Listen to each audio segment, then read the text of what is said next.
Alright folks, welcome back everyone. 皆さんお帰りなさい。今日は102日目です。It's day 102. We have our Wanikani Zero Day. I think this is our second Zero Day, right? Yes. Let's get into it. These are still highlighted because yesterday we started after midnight. So let's do our 3 for today. Narubeku. Whoa. This, I don't recall this one. Plus action phrase. Interesting.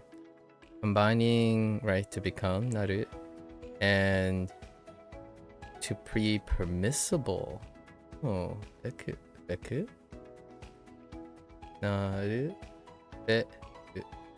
Narubeku. Is an expression that literally means as each opportunity becomes permissible presents itself. Okay. Whenever practical. Okay. I'm not sure if I have beku as it does have the possibility though, the possibility kanji. Anyways, this is often simply translated as much as possible or whenever possible, right? Usually written hirakana. Okay, then that's pretty much a no. Is regularly used before an entire phrase to express that A should happen as soon as possible. Before an entire phrase, action phrase, okay. 外に出かけるときはなるべくドアの鍵をかけてください。 Holy rap master. Okay, I mean, I got it. Okay.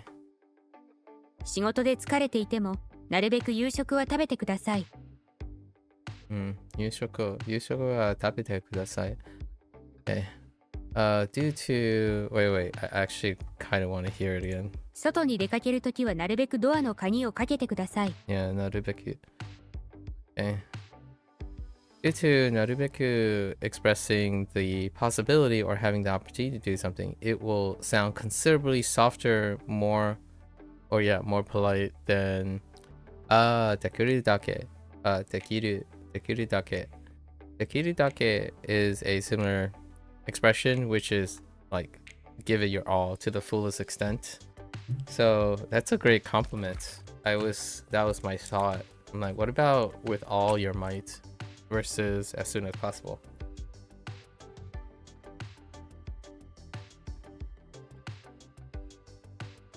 Or even immediately. I guess this deals with the act of opportunities. More so. But you could express something like, oh, do this immediately, or this instance as well, which is a specific time. Perhaps that's the delineation, right? できるだけ and なるべく has like a window. Perhaps it'll be interesting if they draw comparisons between them. But だけ oh, that's something else. Interesting. I know.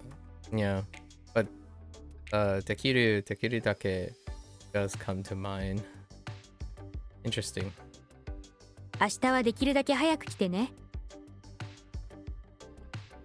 明日はなるべく早く来てね。 They added the please, yeah. Because it sounds more, as early as possible, it sounds more like a bit of a request. And they added make sure, sorry, not please, but make sure to come. Yeah, I wouldn't, yeah, I don't phrase things in this way most of the time. Interesting. Dekiru dake is gonna probably be not quite as, this sounds more so in a hierarchical sense. So like when someone is of higher status, or possibly your boss situation. Yeah, please come as soon as possible. I don't even use as soon as possible. maybe I'm not even sure if there's something softer than this, which is like, tomorrow please come, you know, if you're able to. So that's kind of interesting. This, I'm guessing it would be more of an invitation than you would swap over to an invitation. Like, maybe do you want to come, or something like that. Be even softer, like you don't have to do it situation. This is implying that there is a strong possibility that it should happen at some point, versus it may or may not happen. Interesting.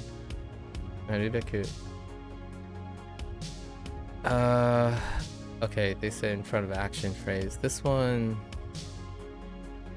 dokoro da about to?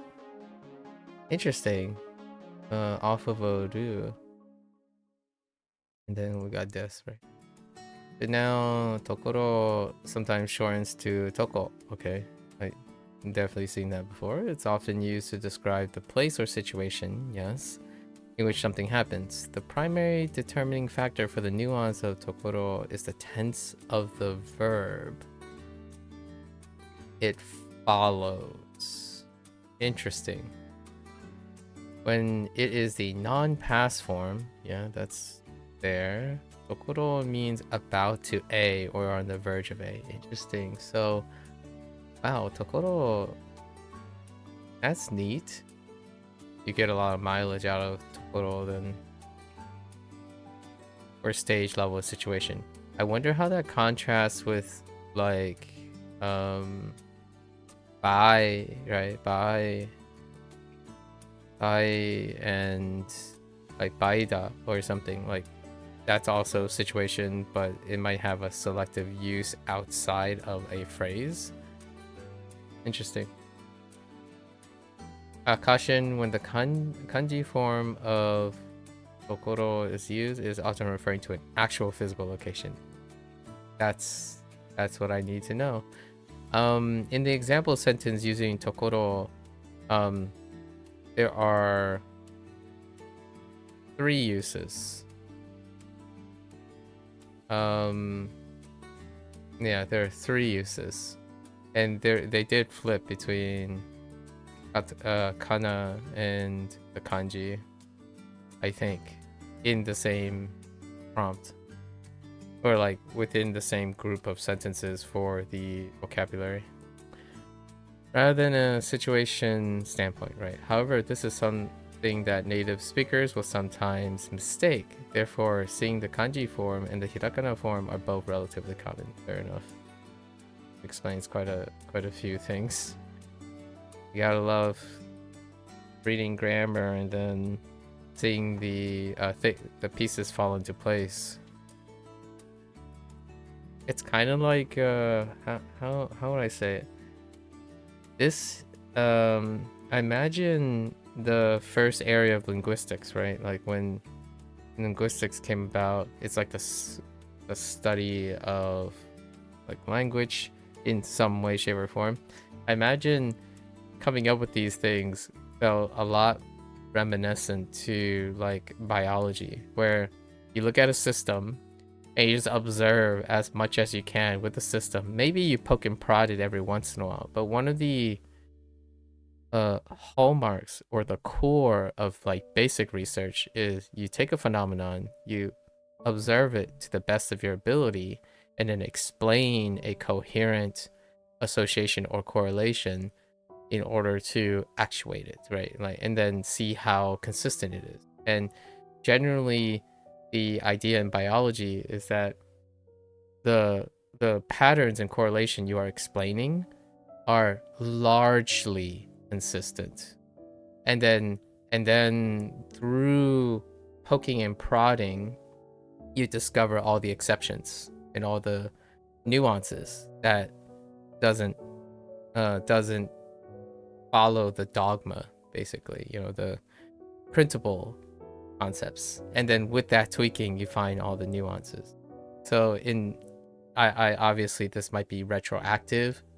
It's hard to know whether this type of thing came before or after particular things that came into being in the natural language, but that's kind of how I feel about studying natural languages, especially retroactively. Like, that's the reason why I say this is this is how I have done it. I, being the opportune word here, have done it. Others prefer to have things explained to them, then generate examples of it, or confirm it in the wild. For me, I kind of like it about 40, 60. Sometimes even as high as 2080. I prefer to observe the thing before confirming it through like theory. So this does make a really big difference between there's skills that involve going this way and there's skills that involve going this way. This bottom one is when you are at the edge of science.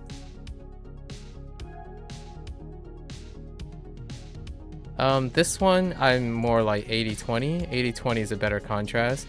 This one, in my opinion, most internet experts do.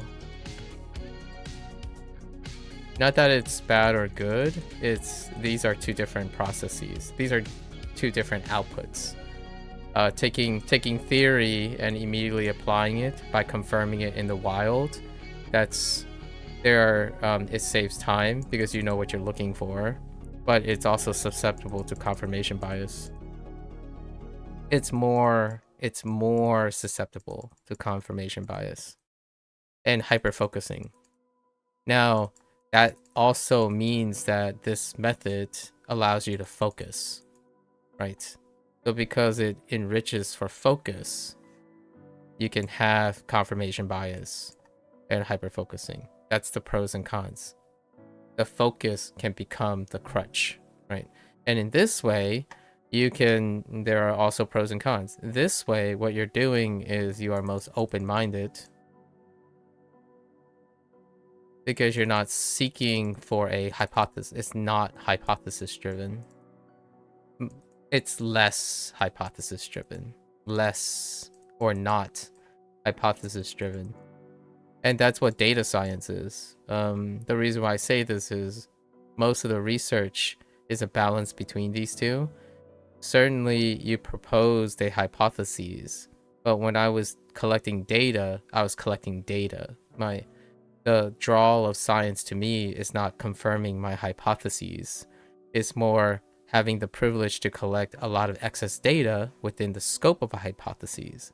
The hypotheses are necessary to get funding and like give a guaranteed result or like a result that's likely to happen, right?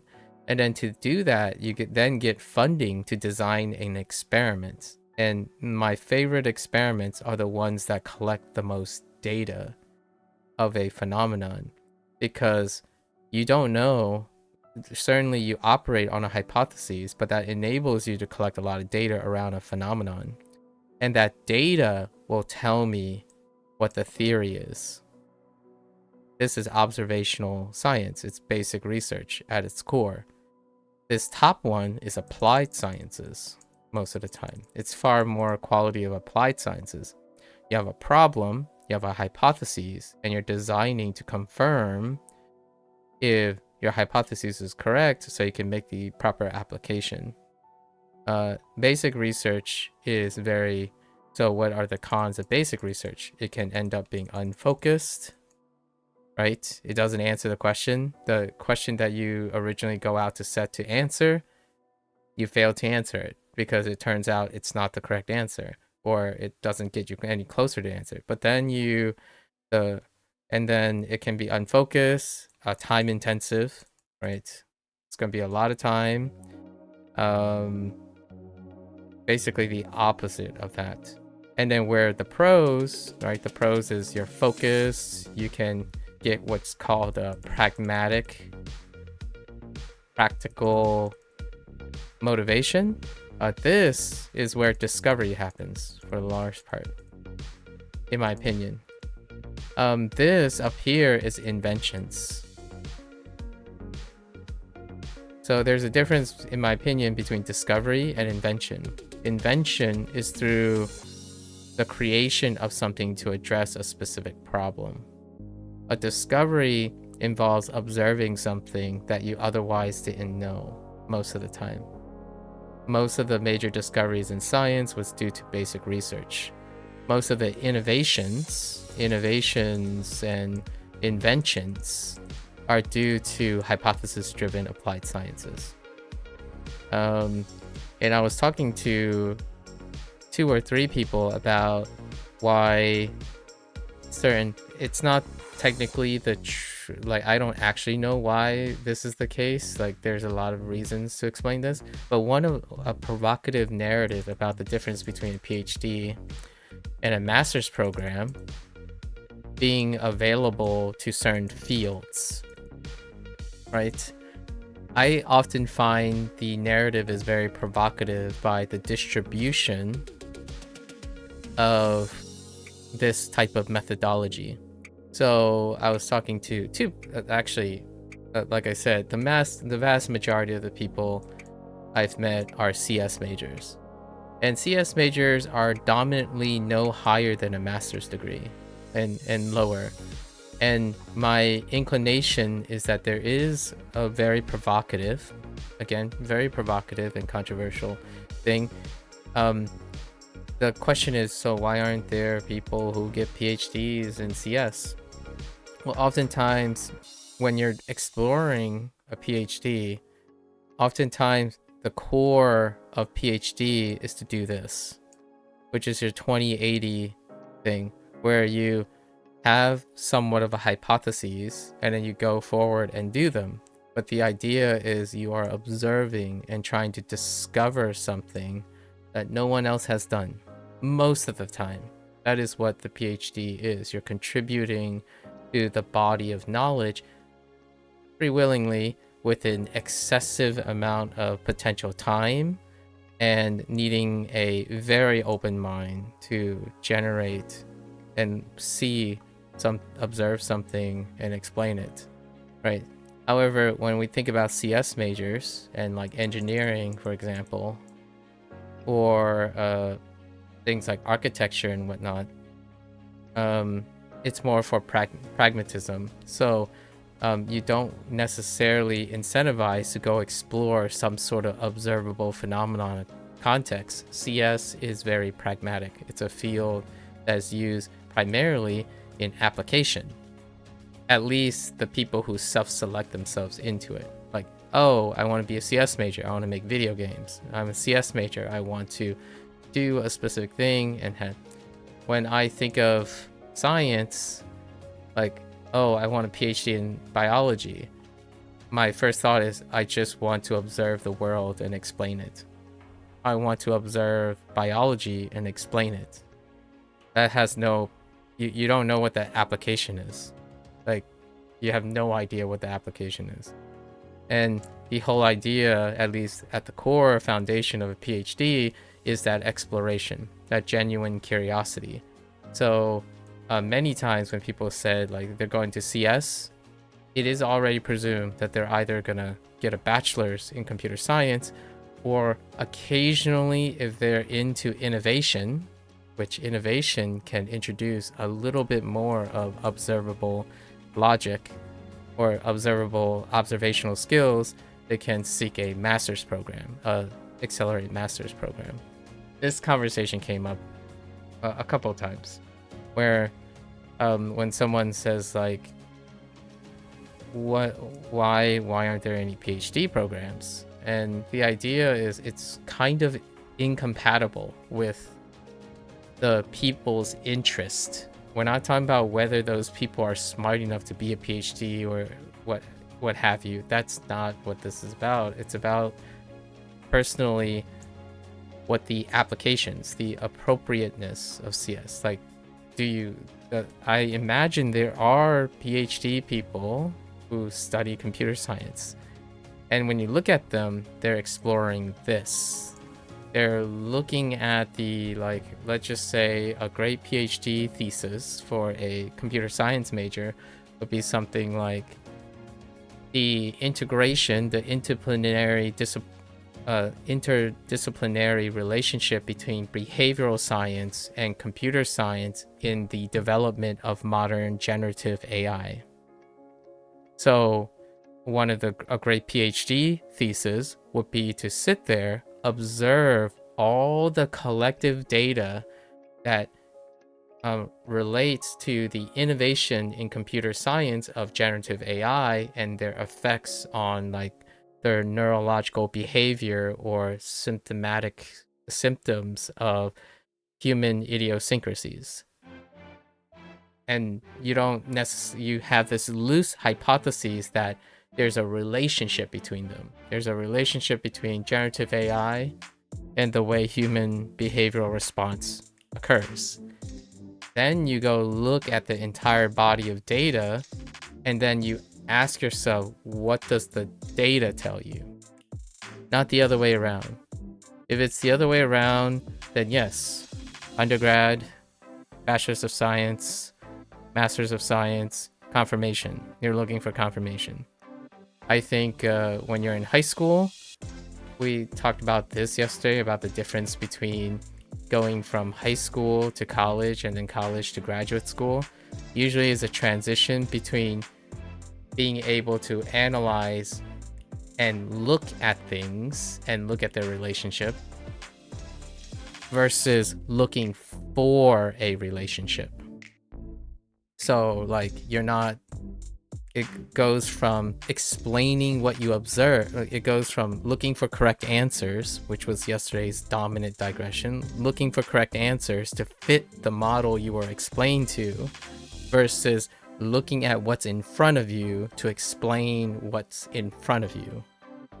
So the difference here is, I would say 9 out of 10 times when someone is explaining to me what they understand about a method, they explain to me by what they are looking for.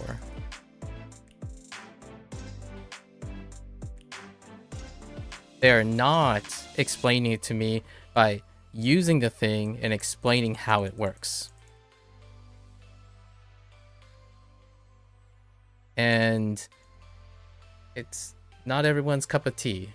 Like, you're not here to want to look at how someone else's things work and explain it to them, or like the figurative. Like, if you had an interview with the developers of Bunpro,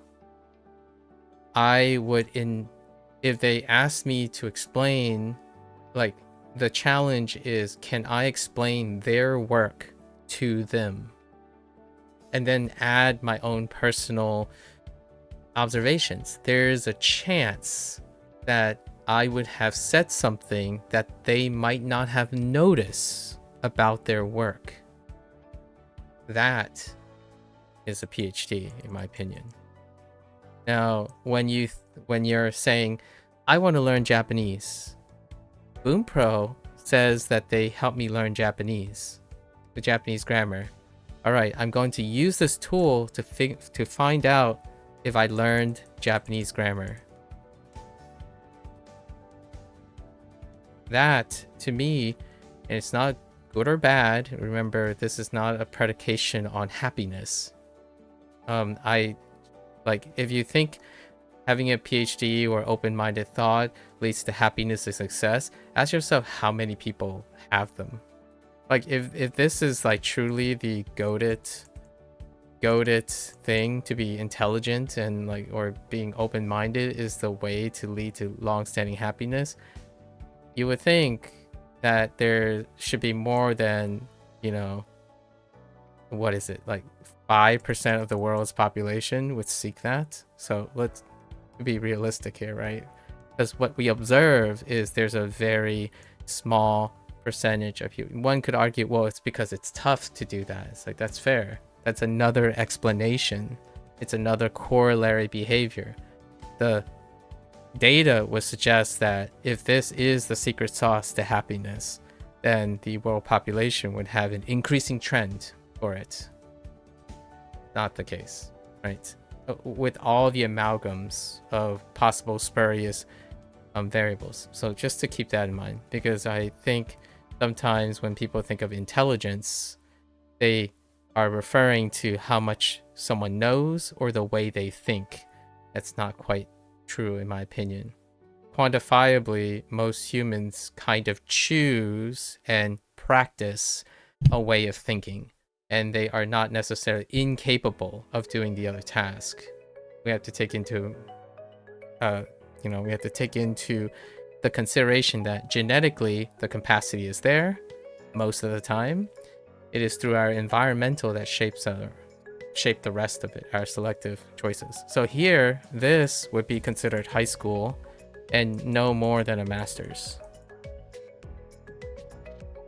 That's a huge preface, I know, because when someone thinks that I'm saying, oh, you're using a high school level of thinking, it's somehow supposed to be like demeaning, as though like going to college is going to make you a more intelligent person. That's not quite what I mean. College will change the way you think about things, and that may or may not make you a better person or like a more intelligent person. That's up to you to decide, or any other person. For myself, strictly speaking, what I mean is the method of thinking is different when you transition for this. Now, here's the thing. Something came first though. So now here's where like the intelligence argument happens quite often, is that order somehow dictates intelligence. So oftentimes the confirmation bias, is that what comes first is rudimentary, and what comes after is advanced. I like to challenge the person who has this notion to look at biology. Do you honestly think that the most advanced thing is often the best thing, or the most rigorous thing, or because complexity does not correlate with optimal performance? It's usually a balance of the two. When you have something optimized, it's actually not the most complex. It's a balance between complexity and efficiency is a balance of quality and quantity, not, oh, let's just throw in as much advance. So much like that, happiness, for example, is a balance between these two mindsets, if you so choose. I would say reasonably from an observable standpoint, from an observant person, I would qualify myself as a relatively observant person, maybe preferably more observant than confirmation. Like, I'm not here, I rarely get pleasure to tell you what I already know or what you may already assume about me. I prefer to do something so you can observe and dictate your own conclusions. Unfortunately, only for myself, the vast majority of people don't observe and then come to a conclusion or to do something. They use confirmation bias to influence their observations. So whenever someone comes in and says, oh yeah, this guy's using Bunpro, he must want to become fluent in Japanese, that would be confirmation bias. Now, I didn't say it's not true. It would be confirmation bias though. So things can be confirmation bias and still be true. Things can be stereotypical and can still be true. It can also be false. Stereotypes create confirmation bias. Confirmation bias is countered by observations. So when someone feels guilty, for example, oftentimes, this is where me and the empathy train kind of takes different courses. When someone apologizes for like using a stereotype, that is a flag for me that this person operates on confirmation bias, or they operate on hypothesis-driven thinking, right? And I need to try to be sympathetic about that. I do not empathize with it though.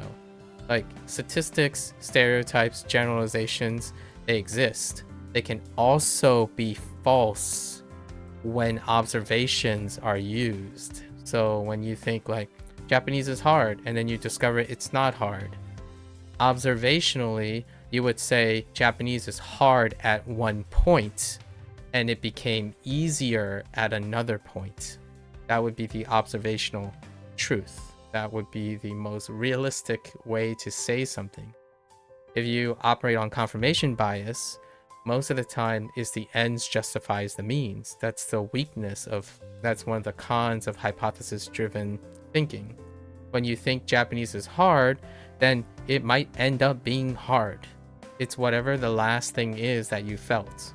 If Japanese is easy, it's whatever the last thing happened. There's no observation of the process.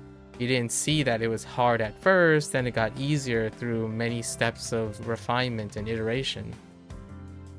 That was yesterday's, like, it was an extension from yesterday's talk about, do you think making a mistake, right? Do you think making a mistake and then looking for the right answer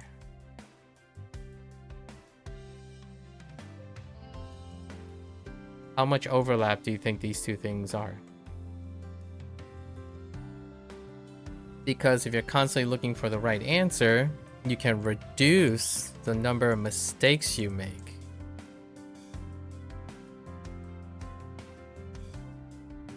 Right? If you get the right answer, then technically you make less wrong answers. That would be the more concise way. It's not the number of mistakes go down, is you have less wrong answers.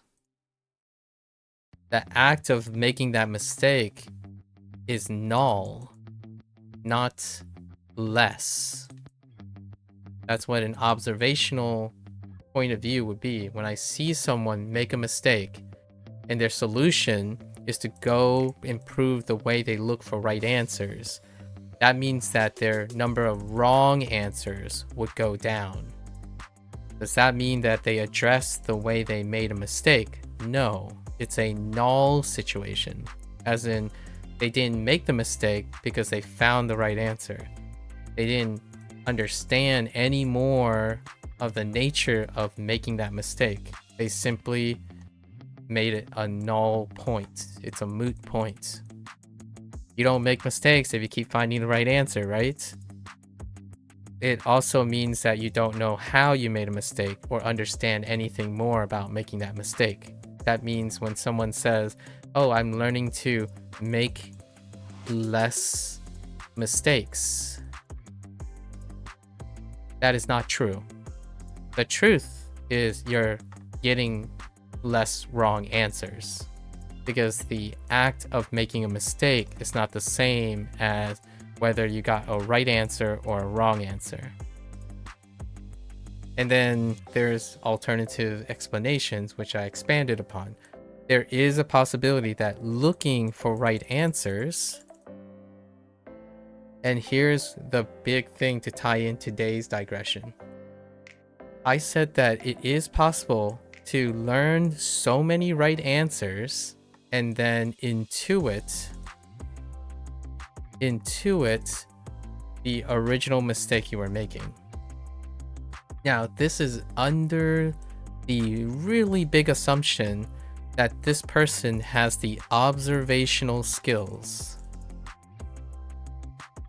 or aka, or the intuition, the observational skills to make this association, which I would say 20% of people who are already in this position of looking for right answers and wrong answers may have the observational skills or develop the observation skills. But the other 80%, they will be perfectly happy Happy in ignorant bliss.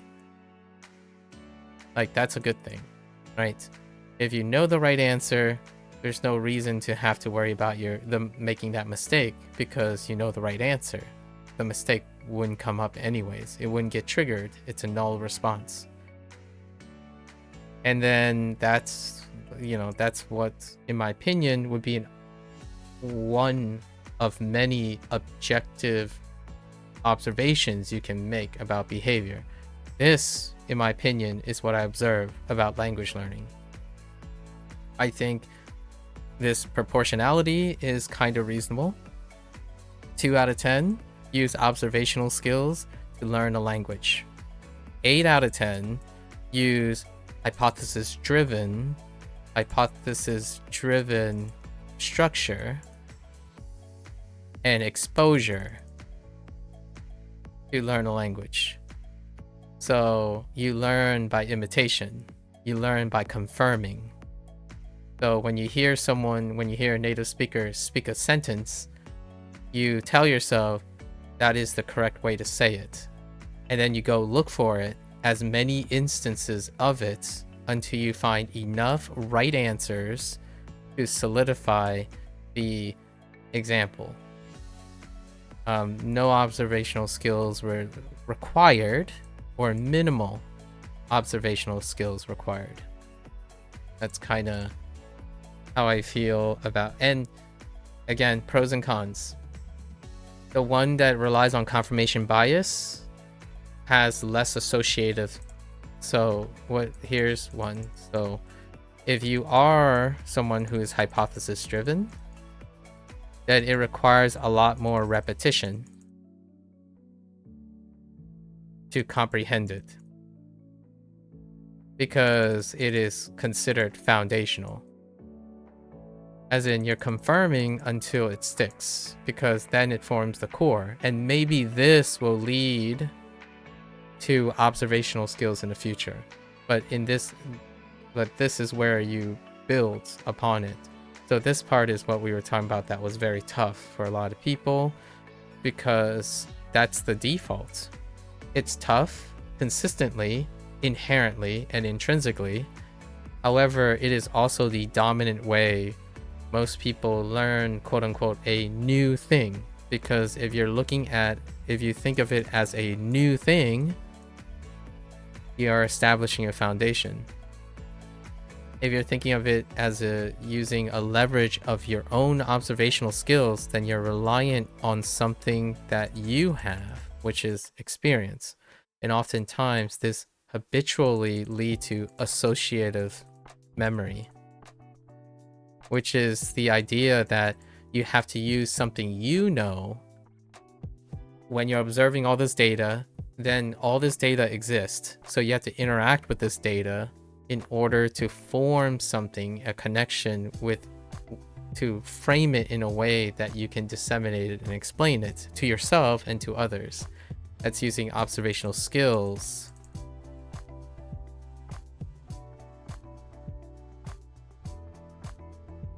to incorporate to associate with your existing memory and your understanding. And this is more likely to have a benefit of retention, because when you observe something and try to explain it in your association, it will be something internalized over time. Like, it would be rapidly internalized, because then when you think about the associated memory, you might think of the observational things you made. This requires high repetition, but guess what? It's really great at focus, right? If you don't care about, oh, what if this, what if that? Oh no, there are like 30 ways to explain what I'm seeing. I wish there was a rule that tells me that it's only this one thing. Grammar. Native speech. Right?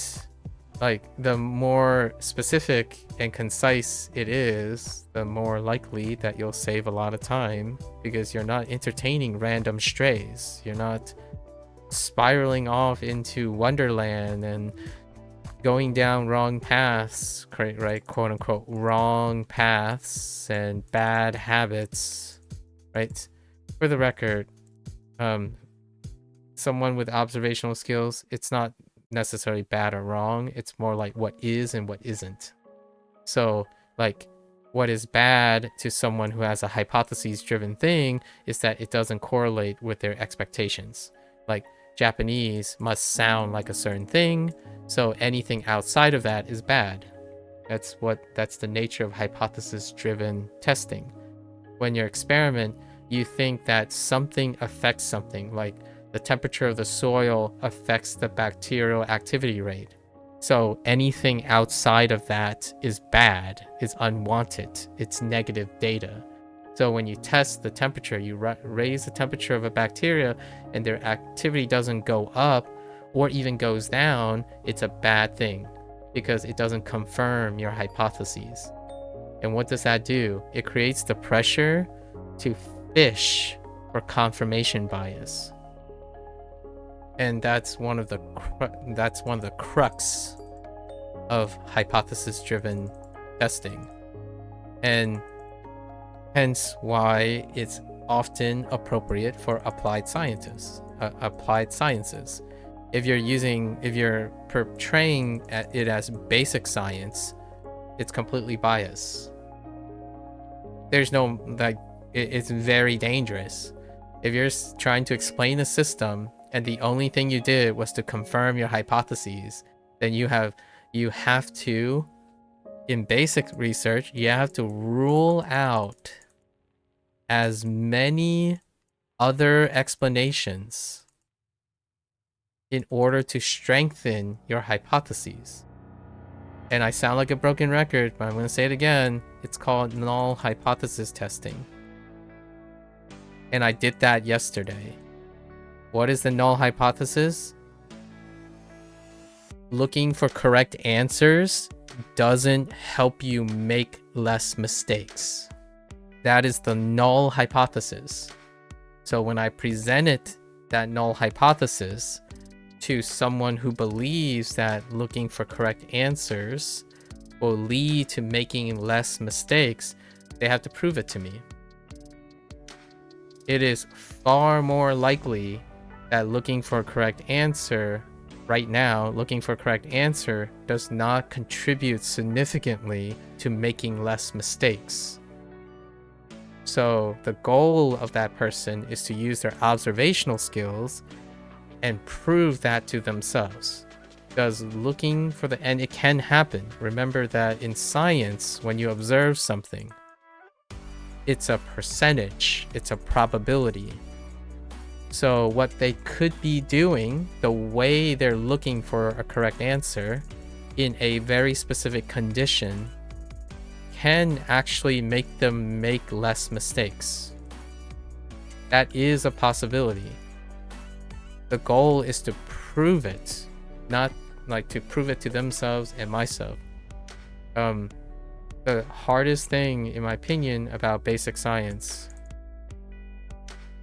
and for the record, basic science, the word basic is talking about foundational, not basic as in simple science, right? Applied science is not foundational. Applied science is using foundations to apply them to something. So the basis of people's observational skills are not based on observations. They are based on foundations presented by other people. So that, to me, is the biggest striation between someone who is an expert with experience versus a well-informed person.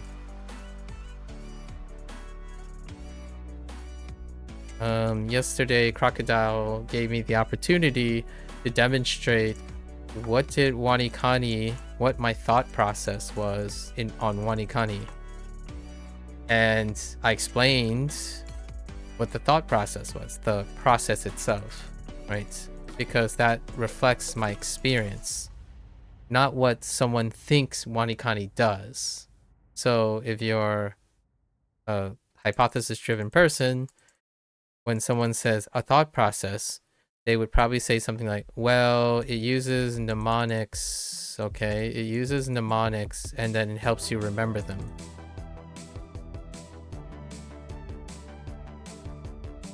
That's probably because it confirms that, right? They're confirming, but what they're really referring is it helps you remember kanji.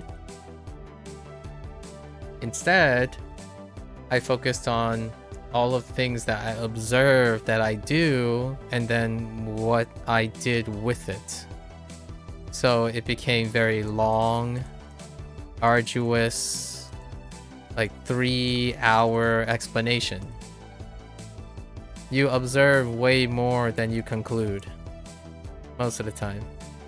A little funny nod yesterday was when someone relied on a metric readout of who's viewing my stream right now and making the leap of judgment that that is consistently accurate or it refreshes instantaneously.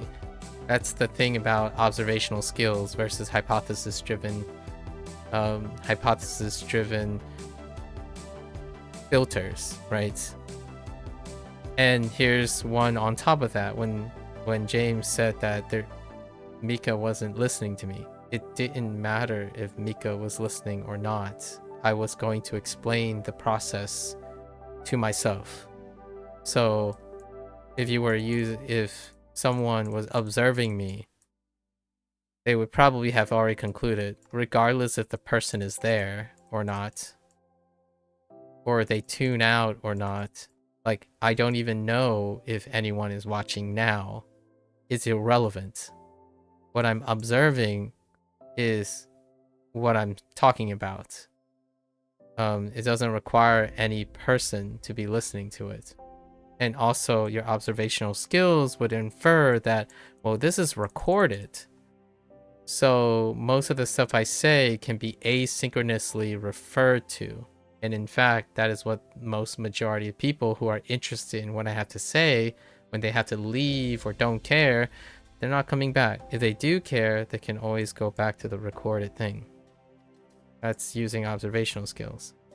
So oftentimes in my opinion, I enjoy this little social experiments that I do to try to see if I can accurately gauge someone's ability to critically think or problem solve.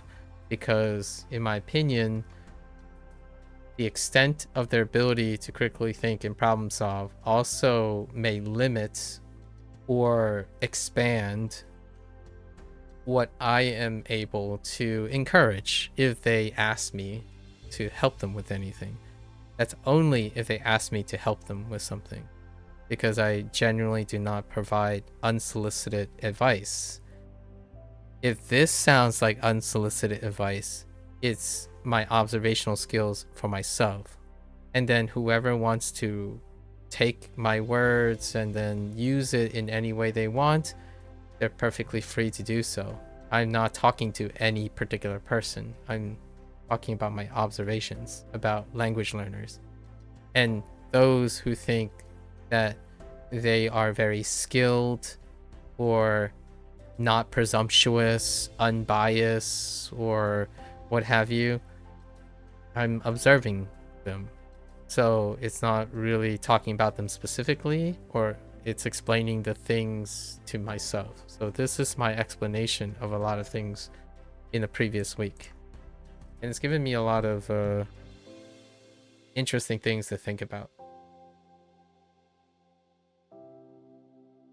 All right. So noni. So since it's a nominalizer, it's using a no. It probably is going to have these things, right? So I'm starting to understand when and where no naturally occurs. Like, what I mean is, yesterday we had two things that didn't require normalization of some sort, or like null. When I think of normalization, I'm thinking of the segregation between a verb and an e-adjective from modifying a non-adjective and a noun, which they're grouped together because of their nature. So yesterday there were a couple that didn't require any, and then I was wondering what is the consistency between needing to remember, oh yeah, I should pay attention because there's a null adjective and noun with a particular phrase, and no is definitely one of them. So it's interesting. That is becoming very apparent when that comes up. You can almost feel when that is done. Anyways, just a side note about noni. Despite, although, even though. Okay. I don't think this was part of the N5 vocabulary. So it's probably somewhere in the N4, possibly. Although noni is often thought of as a simple combination of the particle no and ni, it is actually its own particle. Fair enough. I wonder if that holds true with like ni wa as well, and those combinations, with the meaning of despite or in order to. In this lesson, we will focus primarily on the despite nuance. Okay. Yeah, in order to is the other one. Okay. Due to noni.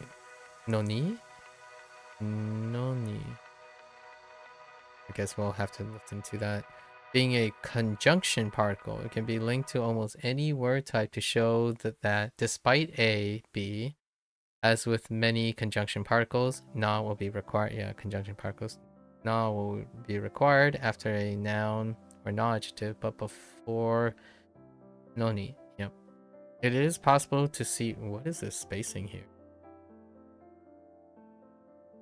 It almost feels like there was an example sentence here or something. That's interesting. It is also possible to see danoni instead of nanoni, but this is something that is only seen in certain dialects and would not sure which dialect, and would be considered incorrect by the vast majority of native speakers. Fair enough. Fun fact, regardless of having two quite different translations, despite and in order to, noni always functions in the same way. In the situation of A, noni B, B will be the result. That's fair. That's fair. The only difference between how the nuance will be read is whether B statement is a logical conclusion. Fair enough. Or an illogical one. When logical, the meaning is usually in order to, and when illogical, the meaning is usually despite. Fair enough. That's a great way to look at it. Actually, this way, I'm not sure if the Bunpro. Whoa, that line was very straight. The heck? That is a really straight line. Sorry, I was using my mouse. There must be some sort of... Yeah, like I can't do that again. What the heck? Oh no, I could do it pretty well. Interesting. That's a really straight line. There must be like some nearest neighbor thing going on with this plugin. Right? Like the kinks. Like, in order to do that, there must be some sort of like correction. Because I can't do it all the time. Anyways, this is a great way. I'm not sure the Bunpro peeps are maybe like English natives. They probably are. Some of them are probably English speaking natives. But I talked about this earlier too, where in order to, for example, like the idea of saying I know versus understand, a lot of now the new NetSpeak pattern is to use a generalized word and then it's dependent on the results. So I forgot what exactly the example I used earlier with another grammar point. Oh, it might have been by and until. By and until naturally is dependent on the results or the following effect, because by and until no longer have nuances in NetSpeak. When someone says, you know, by a deadline, they can mean both by and until. You wouldn't know until you see the following clauses that like the following things.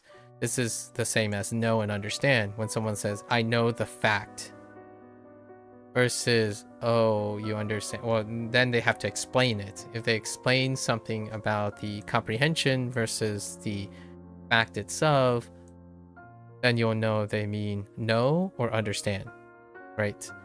And this is very true. In my opinion, this flows really well with the natural inclination for English nowadays on the interweb, not necessarily a reflection of everything everywhere.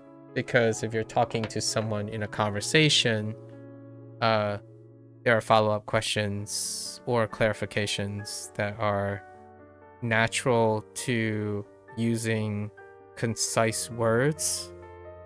They are often encouraged to use concise words that have nuance to keep the flow of the conversation more dense. So when someone says, hey, can you get this done by today? Versus, you have until today to get this done. So one of them means that you should get it done as soon as possible, or you can get it done early before until the end of the day, versus, oh, it's due at that time. Right. And this one is very similar, which is great. I like this. This is a great way to think about it. So you have like a summary of its function that unifies the two, while at the same time have it illustrate that it's context dependent. And of course, much like I've said before, English is context dependent. It online, at least, it's context dependent. It's not. I disagree with people who keep saying or dogmatically reinforce like somehow Japanese is more context dependent. That's fine. You can make an argument that Japanese is more context dependent. That doesn't mean that English isn't competitively context dependent. I think people who speak like that think that English is not context dependent. Like, hey, oh, I'll get there by Monday. And I'm like, go on. Can you tell me more? Because I don't know. Does that mean you can be here earlier? Or do you mean you're gonna be here by that exact time? Because I don't really know. So you need more context to understand what they said. And that happens like 9 out of 10 times. When someone tells me something, I have a question about it. However, in my opinion, that's not how most people think when they're saying those things. Like, oh yeah, this game sucks. And I'm like, suck in one way. Like, do you mean suck as in it made you feel bad?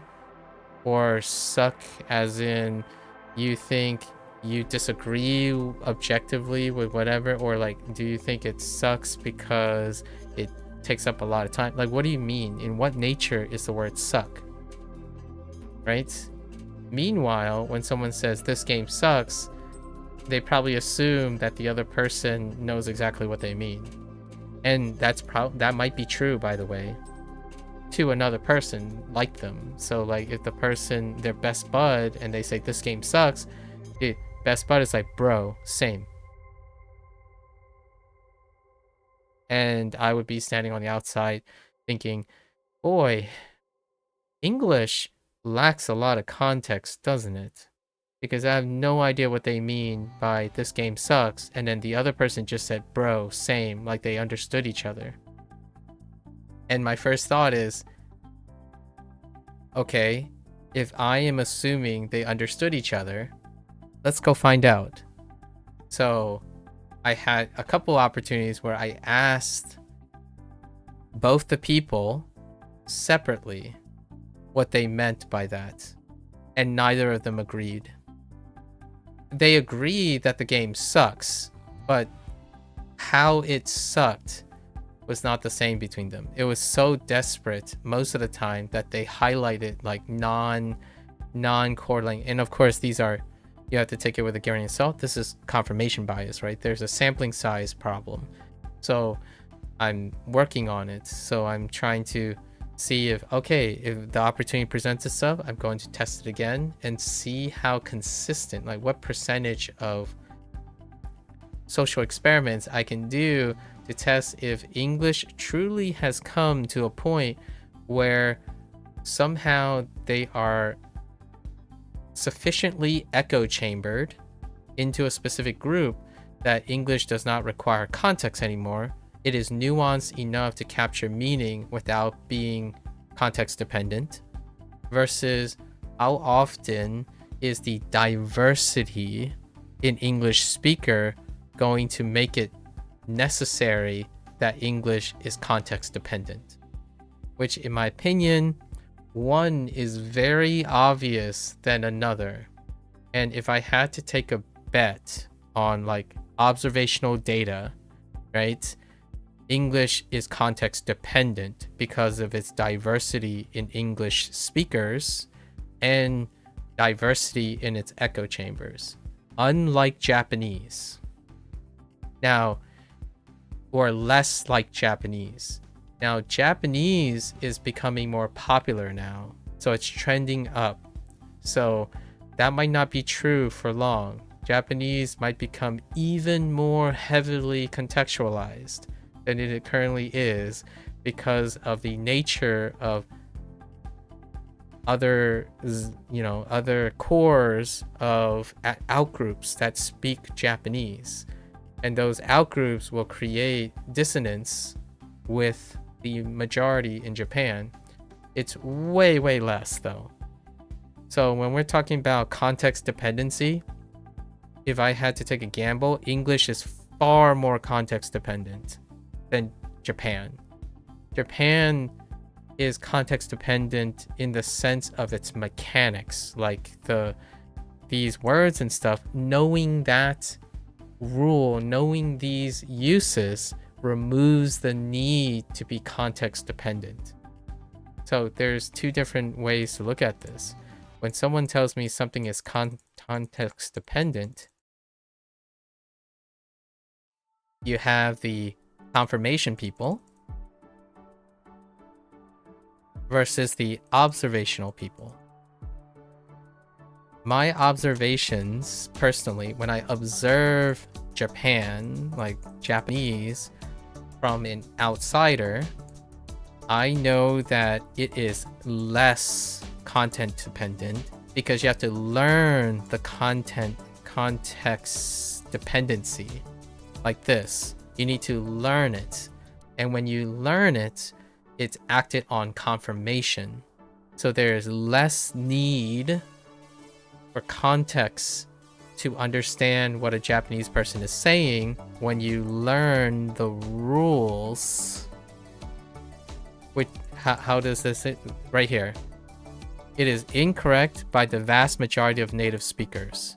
Certain dialects, despite it being in certain dialects, like other norms, like echo chambers,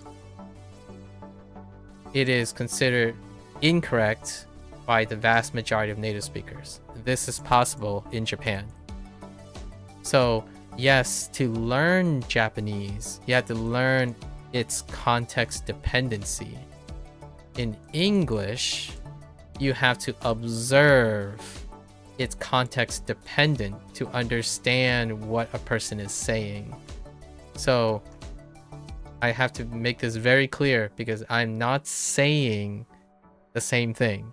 When someone says Japanese is context dependent, they are talking about understanding Japanese because you have to confirm the dependency of its context, right? Like the rule involved in the usage. The difference here is English is also context dependent, but it's based on its results. It's after the execution of something. So whenever you say, oh yeah, I had a good day, Like, was the day good? Or like, did you feel good? Like, are you referring to your good day? Like, is the day actually good and it caused you to feel good because the day was good? Or did you feel good so the day was good?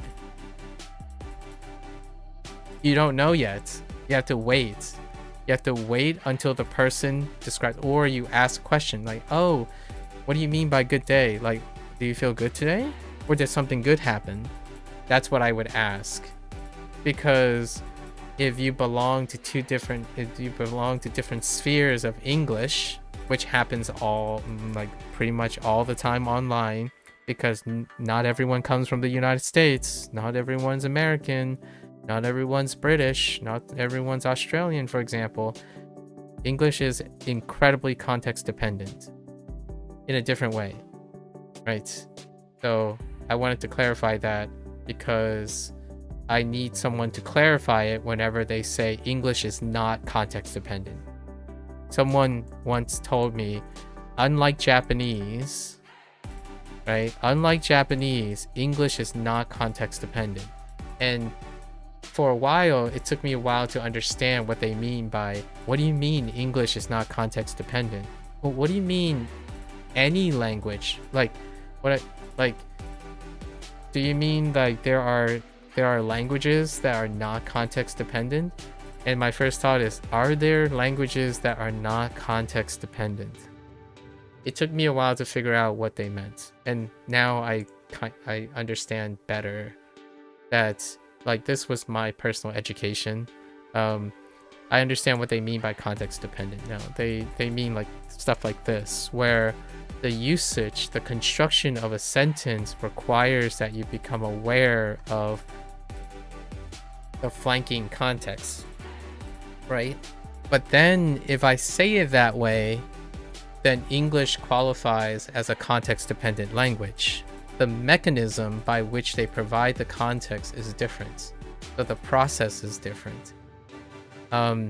Why do I think this is? Why do I think people really do believe that English is not a context-dependent language?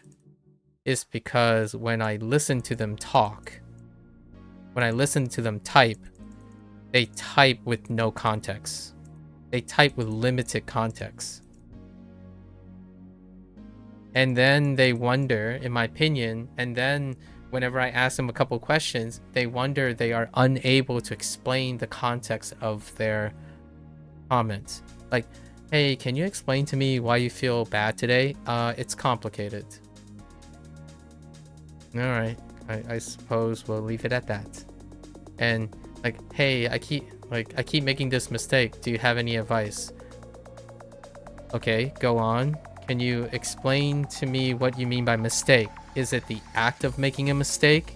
Is the mistake just the wrong answer? Like, what are you trying to do? That was yesterday's thing. Like, I wasn't sure if the person, I had to clarify and figure out if the person means the act of making a mistake is frustrating, or getting a wrong answer is frustrating. Because getting a wrong answer is not the same as making a mistake. And in a mistake, it's not necessarily wrong. Because if you make a mistake, you can still get the right answer. The mistake that person clarified was that the way they got to an answer was different than the way the other person got to an answer, and the answer was wrong. The act of getting to an answer is different from getting the wrong answer. When your answer is wrong, it's something else. Getting to the wrong answer is something else. Doing it correctly and getting a wrong answer is something else. So the nice thing about Japanese is they probably have a very specific way of expressing that, which in English, there's a very specific way of expressing that. And in my opinion, the reason why people think that English is not context dependent is because they don't think it is. They treat it like it's not. So whenever you're trying to explain something and that person goes around blaming everyone else, like, oh, like I explained this very clearly, it's just that they're too stupid to understand. And my first thought is, all right, let's go do some null hypothesis testing. Can I ask you some questions to explain certain things? And they're like, oh yeah, well, it's easy. You know, this word means this word. And in both cases, those words they chose explained nothing. Or it didn't explain it sufficiently to the person they're talking to. Like this means, and then you just pick two random words. Or what would be construed as two random words for the other person. Guess what this lacks? It lacks context. And I already talked about this. This was 3 days ago when we were talking about the word trite. Just because you know a synonym or like some really trite example of a trite meaning or a synonym does not mean you provided enough context to understand the nature of the word. That's kind of the English thing here. Get good. No context. There's no context for get good. Skill issue. No context. It is inferred and presumed there's context for it. Bro. 6-7. It's assumed and presumed that the context is appropriate. And yet it says very little. Right? So I think these self-monologues and stuff is going to be maybe my new jam. Not a good or a bad thing. More like pointing things out so that I can grow from it. Or like, this is how I'm processing it. You still don't really get the meaning of trite? Get good. Get good. Bro. Bruh. These things are trite. 6-7. Trite. So if you want to sound trite, 6-7. Get good. Bro. Bruh. Skill issue. Is it negative to a scholar? Like, what I mean is to someone who uses the word, it's slightly negative. This is slightly used in a negative way, which is what I agree with James. It's slightly negative. However, since you, right, Mika, and other people don't use the word trite, it's just neutral. Like, you don't even know what it means, right? You're not even sure what it means, so it would be neutral. So despite me thinking it's trite, if I intended it to mean trite, that doesn't necessarily mean the person that's listening to this thinks it's negative. So that's kind of the thing about communication. And what I think is trite might not be the same thing as your trite. But what I'm trying to illustrate is I understand you well enough to know that you probably heard get good, bro, a ton of times, and maybe even skill issue. So if you heard something a lot, just like a lot, and you're kind of sick of it, or you know exactly what it's doing, but you just don't want to hear it again, and then it's a response, in my opinion. Trite things are typically a response to be short with someone. So like, I don't care used to be, in my opinion, an older way, maybe a little bit older than Gen Z. This is a trite comment. I don't care. It's a trite comment for apathy. So whenever someone goes up, and I say this very sparingly, I don't care, because that's it. That's all you're gonna get. Trite comments lack context. It lacks explanation. It's inferred. It's overused. It's typically superficial, and it explains itself. So whenever you hear someone say something and you know exactly what it means, and it's been said to you over and over again until you're slightly sick of it, it's trite. Like, hey guys, Guess what? Japanese is hard for English speakers. That's trite. To me, overused in a sort of negative way. Yeah, more or less. Like, and not them using it in a negative way. You feel negative about it. So like, if someone keeps telling you like 6-7 whenever you're trying to ask them a question, right? And they just keep replying with 6-7. 6-7 is overused to you because the way you have to understand if it's overused is it's either very popular and then you think it's also overused. That creates that negative impression. So if you have a growing dislike for something that is overused, it's often a trite comment. And oftentimes, trite is used to describe a response. So when you know, you talk to someone and it's like, oh yeah, how was your day? And you get annoyed that the other person is like, it was okay. And then it's like, hey, I like this game. What do you think about it? It was okay. Like, hey, what, like, oh, I'm about to go. Do you want some food? I'm okay. It kind of relates to what I was talking about, where English has become contextless, which is that means that a lot of comments are trite now, slightly negative, but maybe it's a neutral thing now. So like saying, all right, sure, okay, with some dots. Let's add some dots, bro. With some dots, maybe occasionally. All of these are trite comments. All right, cease to. I don't know what all right means anymore. I don't know what sure means anymore. I don't know what okay means anymore. I don't know what bro means anymore. It requires context to relate it back to what I was saying. It requires context to know what they mean anymore. To me personally. And then someone would say skill issue. And I would say explain. And they would leave. And then I would say, whoa, that was a trite comment.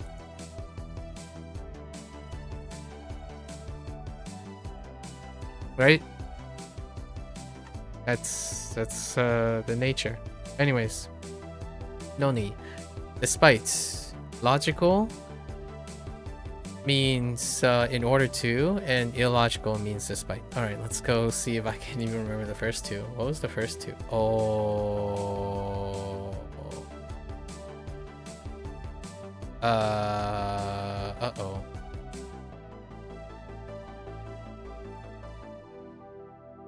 I have no idea. Is this one new? Oh yeah, it was. MAKU.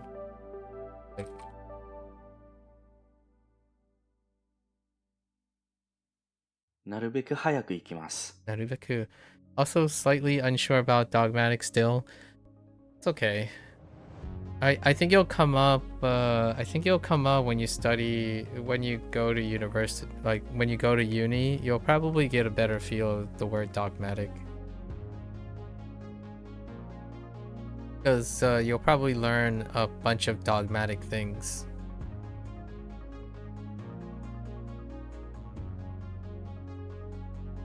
Oh, I can give you an example of dogmatic.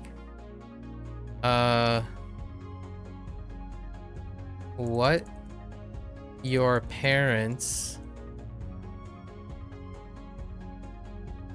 okay, sorry, parents, wait, how you spell parents? Okay, parents think is good for you,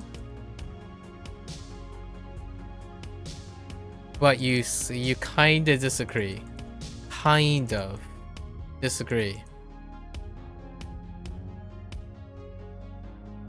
you know that your parents has more experience than you.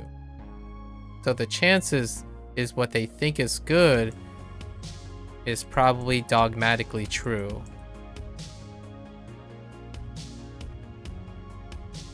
It's dogmatically true because you kind of disagree. But you also know that it's probably kind of true. Or mostly true. Because they existed before you and they have more experience and knowledge. So what they know, the stuff that you kind of disagree with, it's probably dogmatic. Constitute as dogmatic. But the things you agree with, you can probably use the word facts, are probably factual. Because dogmatic has a slight twinge of negativity. It has a slight twinge of it can be challenged. When something is factual, it's far less challengeable. So like, if your parents say you have to grow up someday, this would be a great example of possible dogmatic and factual. To me, I agree with this, so it is factual. However, some people, like some people who are living the dream, like when you're looking at content creators, right? You're looking at content creators and you're like, oh man, they're just like bubbly children all the time. Then this comment could feel like it's dogmatic. Because you can think of examples and cherry pick examples of people who didn't really grow up, like older people who are as carefree and like not grown-ups, right? They have less responsibilities. Dogmatic. Because it has something to do with its degree of certainty, in my opinion. Although technically dogmatic and factual are very close, outside of its nuance in use cases. Something that's factual is accepted as true by both parties. So like, there's no argument. It's true. You have to grow up someday. That's just true, right? If you're saying in your head like, oh, it's factual. It's factual you have to grow up someday. Alternatively, you're like, my parents have this dogmatic idea that you have to grow up someday. Then you're kind of have a nuance of, yeah, it's true, but there are exceptions. There are exceptions there. Like, I know it's a kind of an old way to look at it, but nowadays you can become a content creator and stay a kid forever. Or something like that. Slightly dogmatic. You understand that it is true. It's very likely it will be true. But there are counterexamples.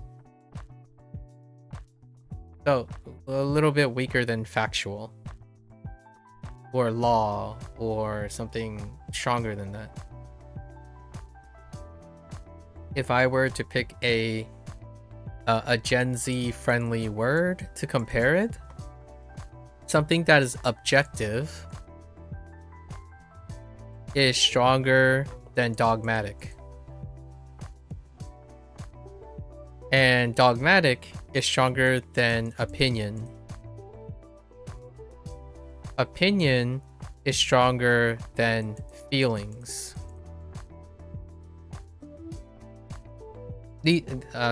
If I had to wedge this, but this word is not here anymore. Like, Gen Z do not use the word dogmatic too often. It's usually objective, opinion, feelings.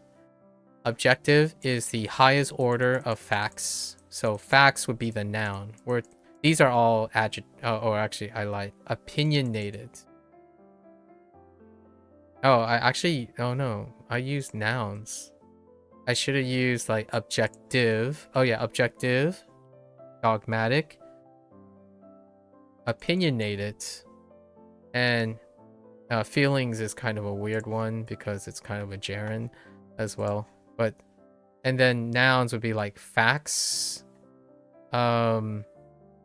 theory, probably. I can see Gen Zs use theory. Opinionated is an opinion, right? And feelings is emotion. So this is the hierarchy of the use where dogmatic fits. Dogmatic fits around theory. And then even weaker than theory is opinion. And then emotions. Actually, for facts, there's one before it, majority. The majority.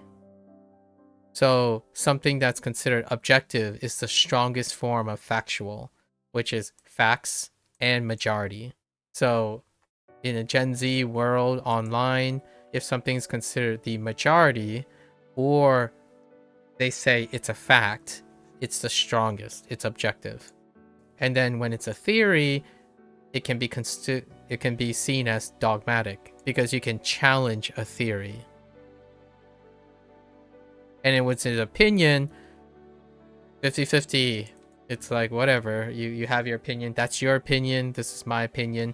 And then feelings are even more nebulous than that. It's like, oh, I think this game sucks. I feel this sucks. That is like always challengeable. Like you can challenge it like 80% of the time. So dogmatic sits somewhere around. It's hard to counter argue, but you still have reservations, right? So if you're wondering what's a good example of dogmatic stuff, anytime your parents tell you that it's for your own good, we know better, and you have a slight challenge to it, those are dogmatic things. So getting good grades in school, that's a dogmatic thing. If you disagree with it slightly, like, oh no, you don't always have to get, whenever you say you don't always have to do something, the thing that you're disagreeing with is probably considered dogmatic. As in lots of people agree that good grades in high school is very important. But you can see a way where you don't always have to have good grades to succeed. Because it's a dogmatic rule. It's a dogmatic opinion or a dogmatic fact. You can still combine all these, but that's kind of the use. Unfortunately, the use of dogmatic is also dogmatic. As in, even if you learn the word dogmatic now, it's better to look at it as a theory. This is what I would say Gen Z would be more open to. You can replace, or theoretical. Theoretically would be a great word that is kind of technical. Maybe a bit more neutral. Theoretical is neutral. Dogmatic is a bit negative. So I would say you can probably get a Gen Z person to say theoretically. So like, yeah, that's theoretically true. However, it's not always true. This. Replacing the word, basically. That doesn't help you with your like SATs, but I would almost even say some Gen Z places would use the word archaic, but archaic is kind of fancy in itself. I would still stick with like theoretically it's true. Like whenever someone says, oh, that's theoretically true, dogmatic. Usually when someone says, oh, that's theoretically true, they're about to counter argue, right? Like Mika, when I tell you, oh, having good vocabulary is important to the success in university, and you can say, well, yeah, it's theoretically true. Because you might say, well, I don't think you need really good vocabulary to be successful at computer science. You're challenging dogma. The university believes you need this type of vocabulary and comprehension to succeed at the university. But if you disagree with it, despite the university having way more experience in this category, then what they're saying is dogmatic to you. Yeah. I honestly, it's kind of humorous. Sort of makes sense. Going back to studying now, managed to get the hang of yesterday's problem, and now there's the other problems. Good luck, good luck. Good luck, Mika. Keep at it.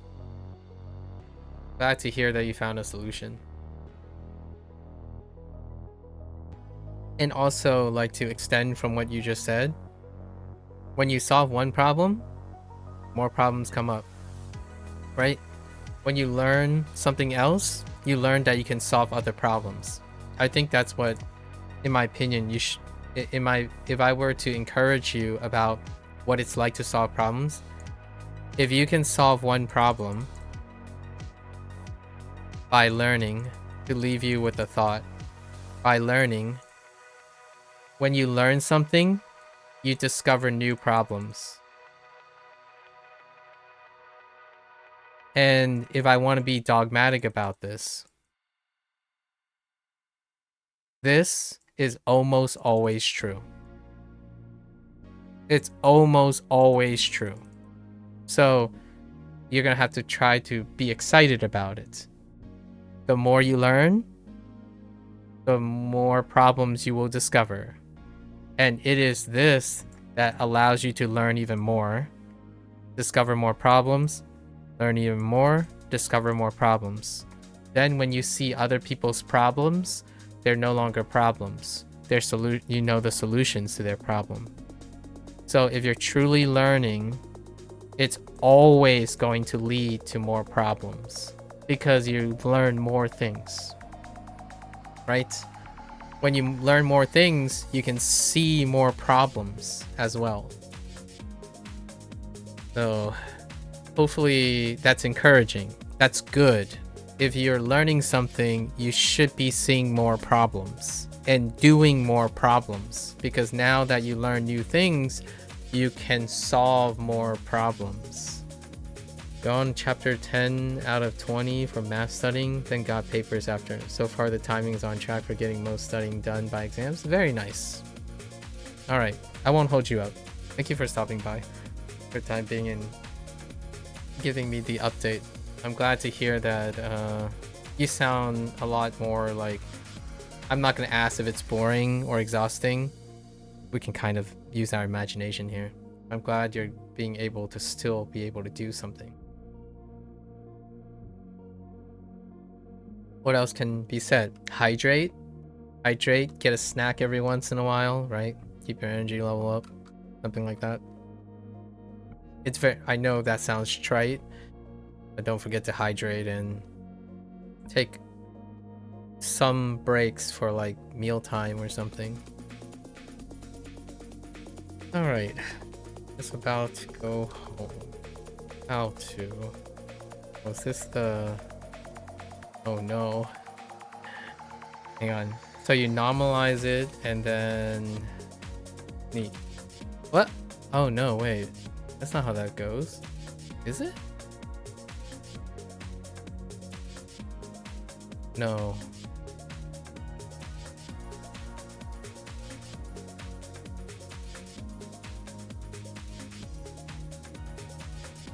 I'm thinking of something else.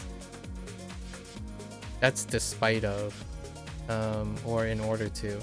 This is just, it's similar. It's kind of related to dake, kiru dake. No, kiru dake. No. That's not it. On the brink of right no.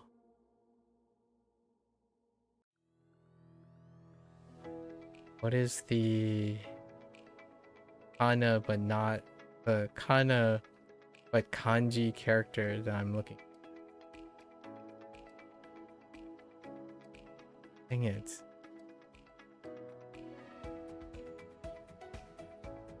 Oh, Tokoro ni. Oh, I mean just Tokoro. You don't need the 今から帰るところです。 Tokoro does. That's right.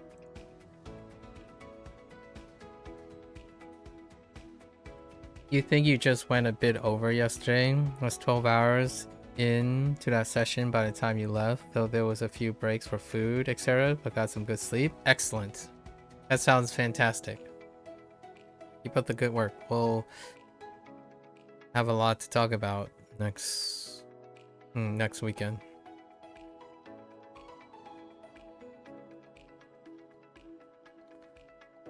Oh, wait, what am I doing? Oh yeah, I just wanted to know. Oh, it's da. If it's at the end. Okay. Yeah, it's at the end. Or yeah. So it's not at they already added the des. Okay, yes. Okay. And then this is Noni. 無理って言ったのにまだやるの?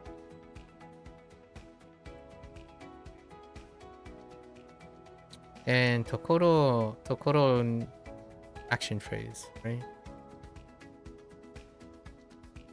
We'll find out. Alright. Whoops. We don't need more grammar. We need to go to our vocabulary. Alright, 20 vocabulary, and then we gotta catch up on some reviews because today is 0 day, so we get a chance. Su. No, this is Kazu. Kazu. Just the number. Kunyomi. Kazu is fine. Next one. Kodo. Guess that's just action. Conduct, behavior. Yeah.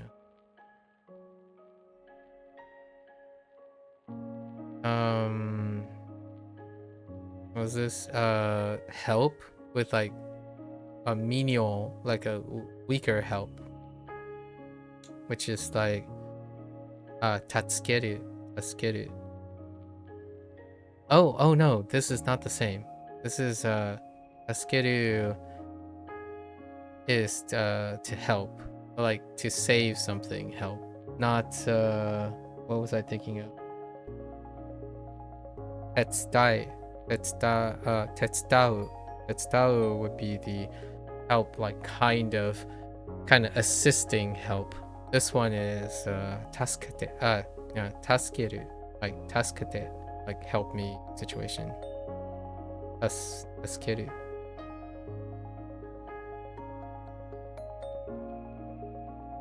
I think tasukeru is going to be okay. That kanji is a little eh. The sound is good. What do we have here? Kita? Probably kita tsukeru. Kita zukeru. Attached to one side.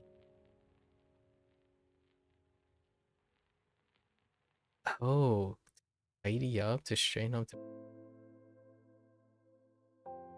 Or is it more like a one-sided tsukeru? It's zukeru because it's a rendaku, but geru.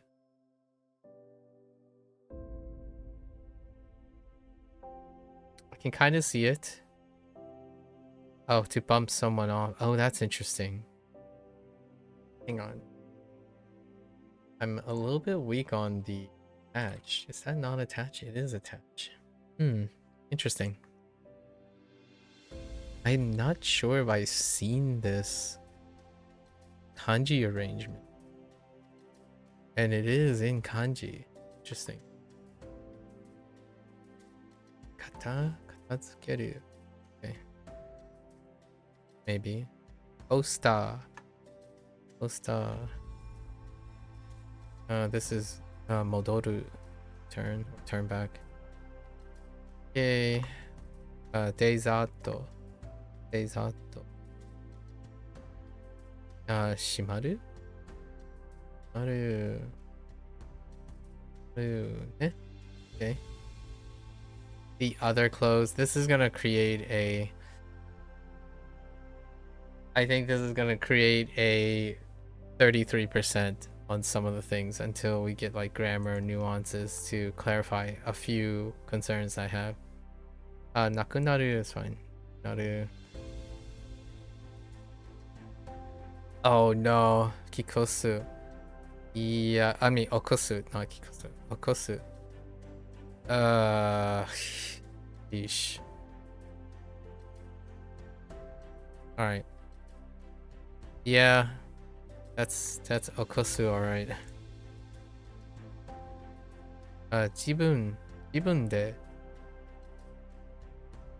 Interesting. Jibun de.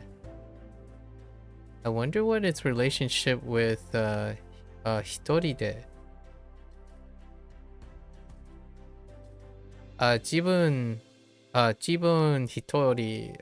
Jibun hitori. Kibun. What is the private one? There's also things that use ga, or like watashi, right? Like that character too. Some of these, I feel like there's gonna be some interesting grammar points or some segregation between them. Okay. Jibunde is gonna create a conflict temporarily for hitoride from the English side of things, because both hitoride and jibunde English needs more context, like because by myself, like in what nature by myself, that's probably what's going to segregate or separate possibly between jibunde and hitoride. Kakeru. Oh no, makeru. This is to lose. Makeru.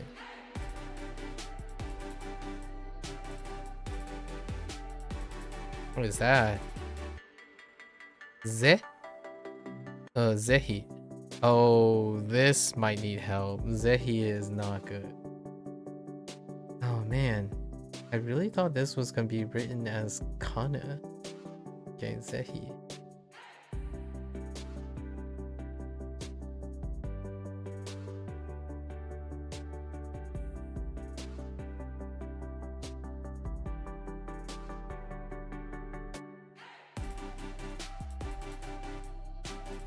Yeah, this is ze by default. That's the onyomi thing. It's a special one. This is shi. Shi is special. Ze is the only read. And he, which is zehi. He is also the only for injustice. Which doesn't really make any, which absolute injustice is how I think about it is right and wrong and pros and cons. I don't think of it as certainly, but okay. I think it's more of a definition problem than a read problem. Yoru. Yeesh. Yikes.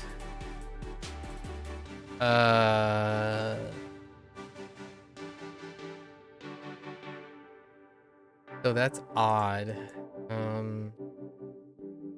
I don't understand. Like draw near, I think it means draw near. Oh no, that's strange. That's not strange, it's draw near. Fair enough.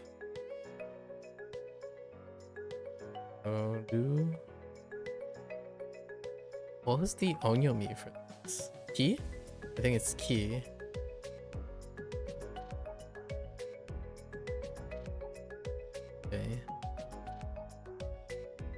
Alright. Kotsu. It's to mix and pass through, but pass through deals with exchange. Which exchange ideas, but I get traffic as well. Yes. Like we had a Kotsuke, the transportation department, in Kotsuke IC Kado, right? That's where Kotsu, which Kotsuke is more like transportation, or the transport department transportation. Kotsu. Moshi. Yikes. I'm guessing a grammar point's coming for that one.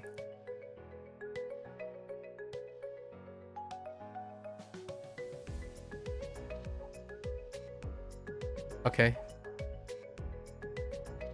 You could put all the definitions of yoru into a mnemonic. I could. Well, what is this? Wakareru. Wakareru. Yeah. To leave or to part or to break up, separate. Wakareru.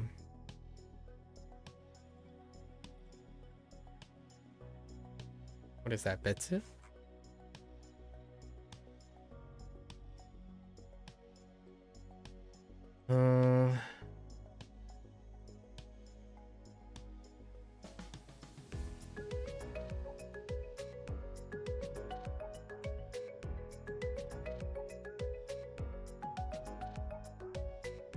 MAKU is whack. It's not used for waka. I do have waka waka, but that does it's not an onomatopoeia. That's something else. Waka waka it's layered. When I say waka waka, it's a mnemonic for Pac-Man and Fozzie from the Muppet Show. So depending on what type of waka waka it is, it's pretty funny. Waka waka is what Pac-Man says. Yeah, waka waka. Pac-Man, or it's also what Fuzzy says in the Muppet Show. And the reason why it's important that I know waka waka is because wakai is young. It's what kids do. It's the kid sound. It's onomatopoeic for what kids make. And that means why? Because wakai is young. Waka waka. So Pac-Man is also what, when I was young, I played Pac-Man. So waka waka also is also young. And that's where my mnemonic is for waka.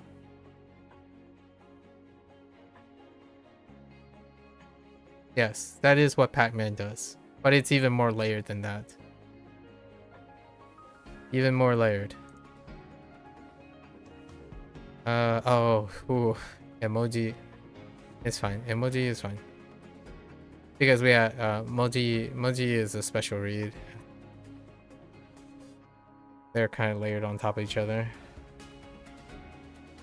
Kanjo, Kanjo. Oh boy. Kanjo, and then that can create, without context, can create possibly a 50-50 between kimochi and kan.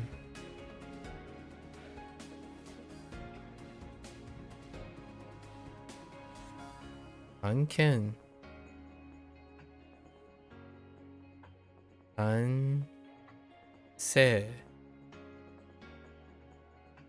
Mainly specifically kimochi at the moment, but anjo.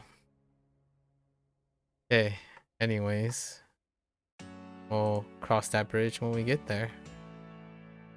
Oh, arawazu, arawasu. This one is expression is kind of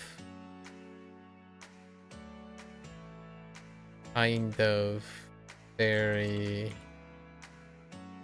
or surface. Oh, what did they use? Maybe to show? Arawasu will be somewhat of a 50, like maybe like a 30%. Hang on. It's a 50-50 now because we're only thinking about N5 and N4. I'm not sure. No, we didn't get the other arawasu yet. The one to show.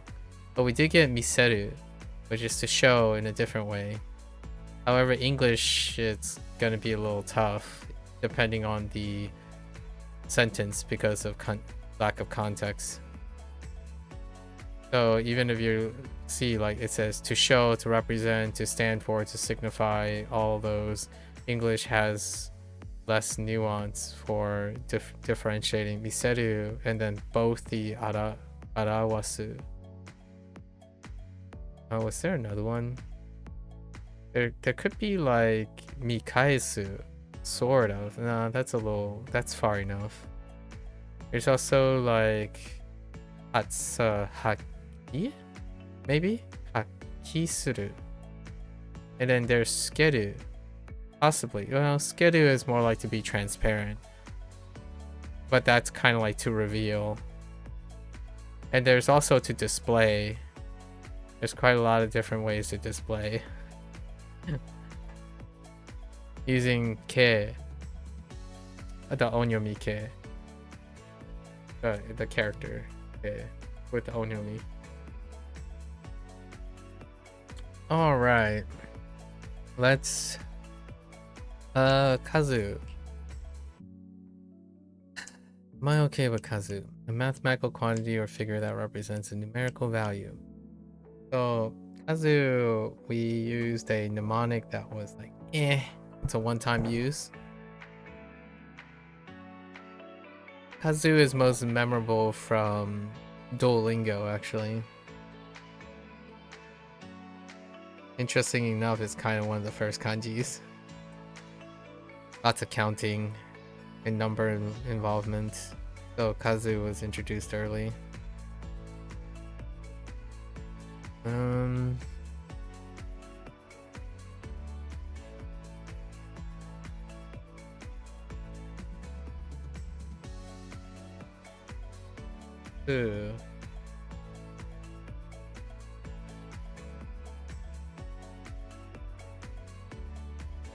Okay, let's go with doing something. So what's that? Rice? Woman. We're gonna use foreman for that one.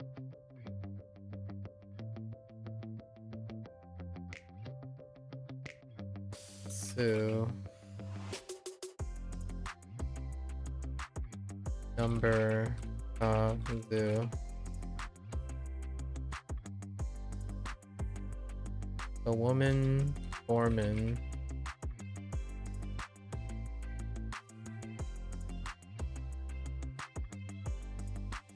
counted the number of rice in the ka and su the zu.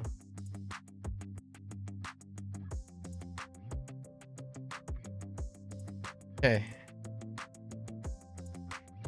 Although should be fair enough. The way in which a person or entity acts or behaves usually refers to the positive or negative aspects of their behavior. Intriguing.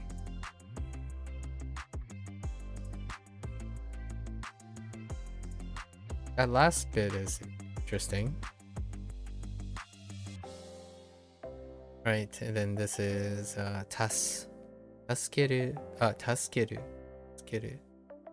A verb meaning to provide aid or assistance to someone in need. This is legacy. So taskeru, okay. Although, Tetsutau, I don't think we have Tetsutau yet. For a different degree of aid. And possibly speech usage. This one I have seen, but I didn't remember it was these characters. So katazukeru. Katazukeru. Kata is the dominant. Like tsukeru, then zukeru. Zukeru is dominant too. So we're gonna just go with the idea that we understand the action of organizing and putting things in their proper place. I feel like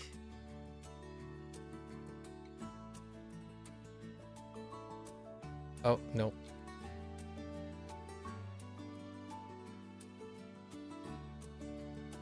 Did they add an extra alternative? No, they did not. I thought they might have had an alternative for kata. By definition. Okay.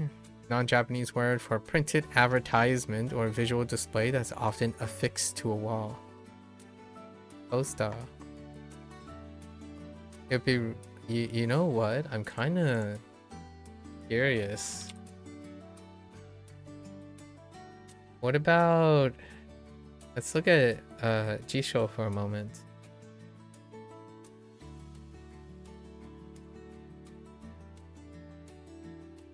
Oh, Tokosha.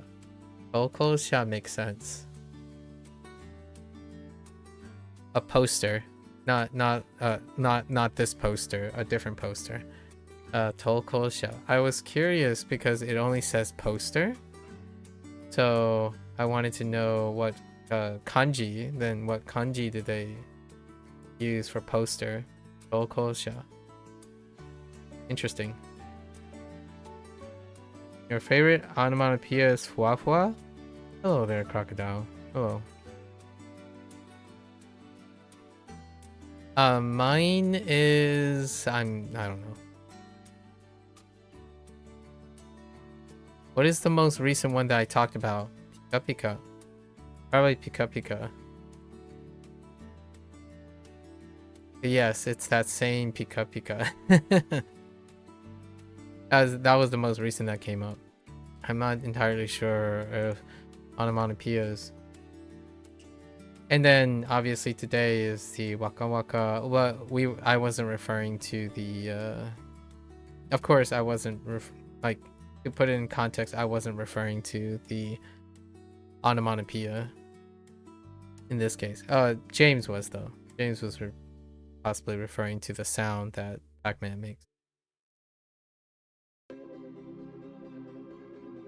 Modo is the dominant for that character, so I think we're okay.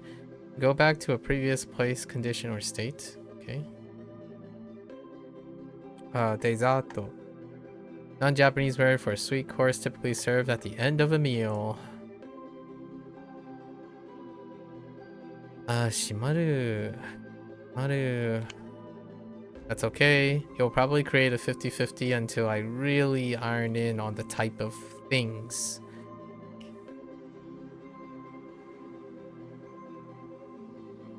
Okay.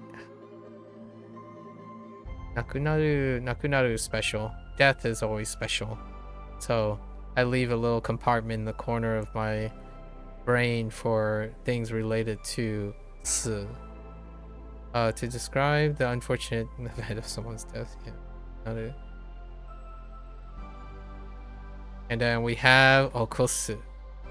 Okosu. A verb that highlights the act of forcefully ending sleep. Forcefully ending sleep or causing something to happen. Yeah. Okos is self-explanatory in the way it sounds. We have occur, accost,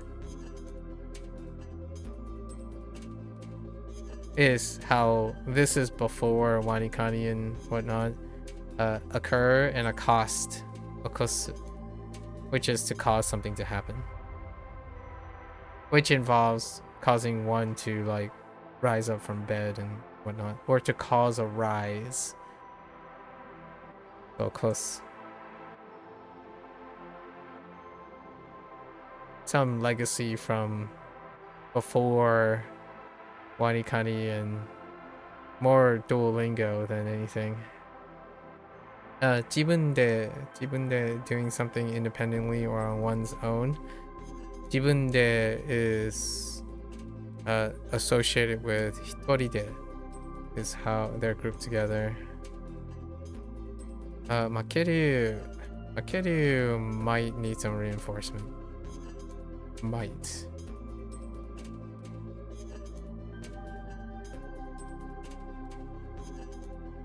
What is that? Fu?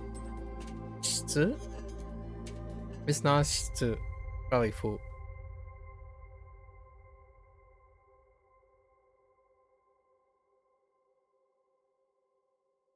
Yeah, fu. Fu is the onyomi. Ma and o. Ma and o are the two kunyomis for this. Keru. Oh, I can show you something, Crocodile. So, here, because of wanikani, the dominant read is fu, and keru is care. So, and then this is a private.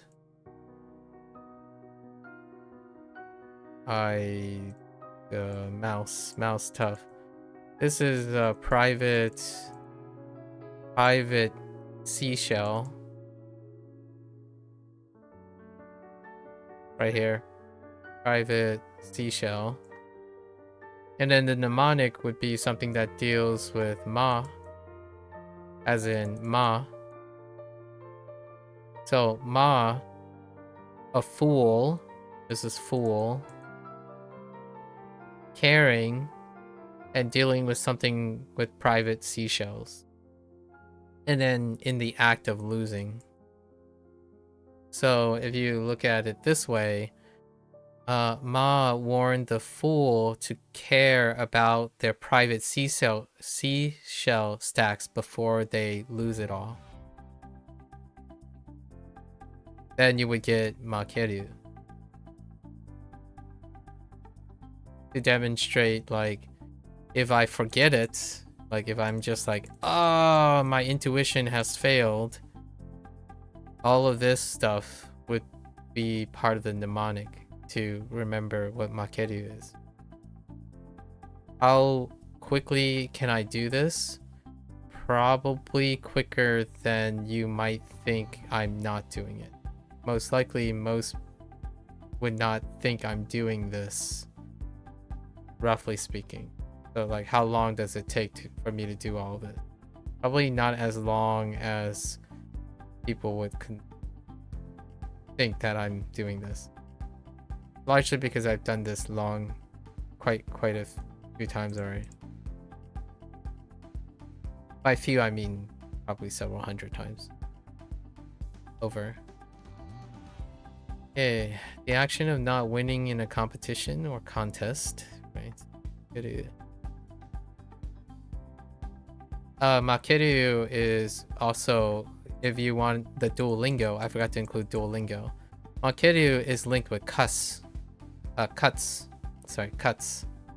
which is to win, cuts. So Makeru cuts. So if you want the Duolingo way, it's antonyms. So if you know cuts, you know Makeru. If you know slow, you know fast. Right? Osoi, hayai.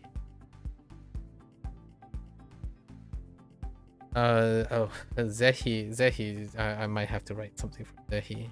We'll let it go for now.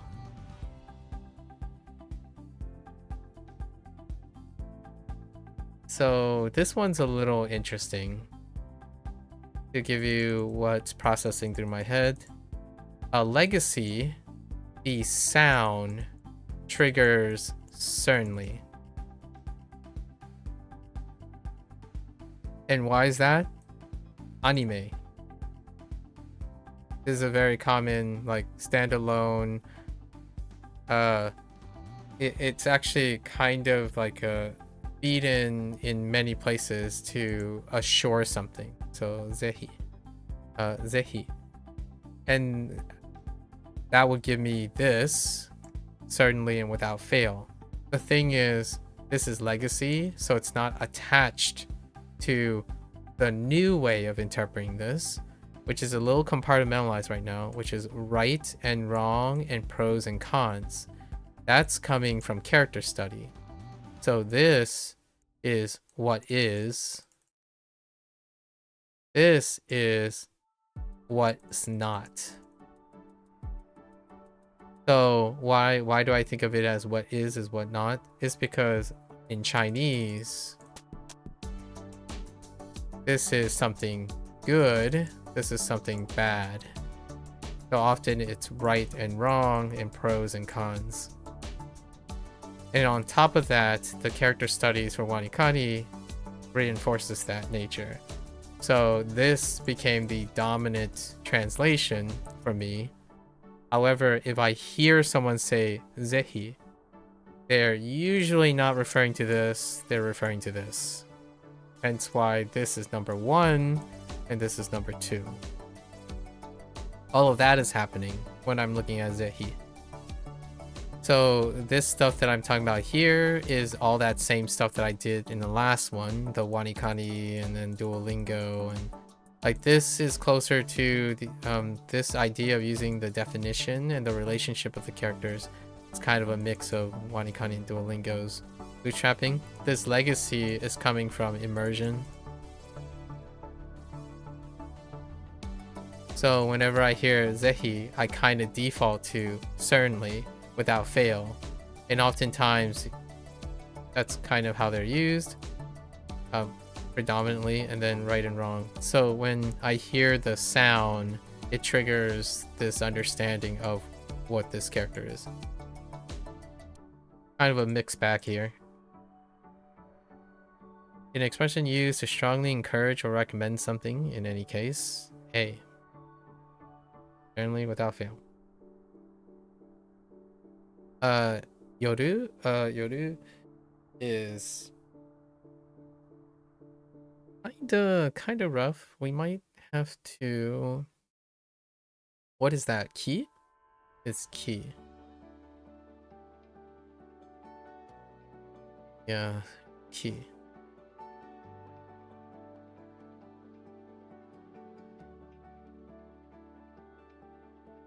So we could write a quick one for this. A verb that expresses going to a place briefly, right? Often as a casual visit or stop.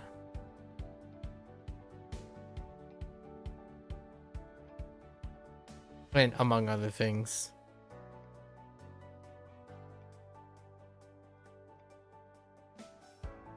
This one's very utilitarian.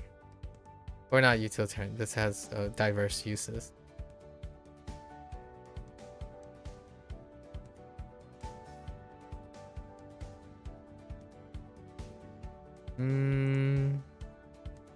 We'll come back to it. Otsu is okay. The movement of vehicles and people along routes and systems. Fair enough. Outside of exchange of ideas and intercourse. Yes.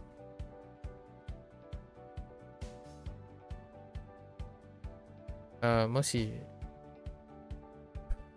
Gonna have to probably write something for Moshi. A conjunction that frequently starts sentences and introduce a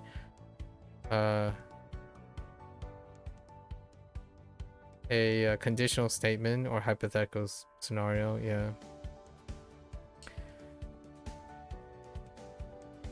当然，虽然 Oh, where is it? Oh, okay. Oh, no, it's a different character.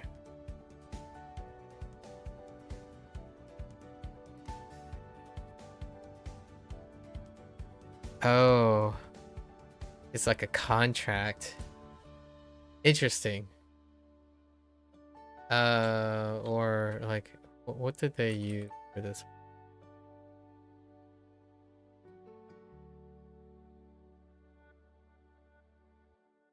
What did they describe for that kanji? It's not if.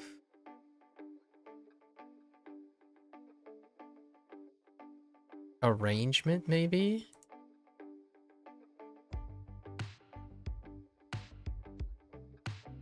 Oh, I'll have to look at that one. Interesting. I like looking at this kanji form. This kanji form is necessary, or is how I'm practicing my wanikani stuff. I look at all the other forms. See if these kana alone, or usually kana alone things have information from its kanji. We'll come back to mush. Okay. Wakareru. This is where the waka waka statement came on. Wakareru. The action of two or more entities going their separate ways, yeah.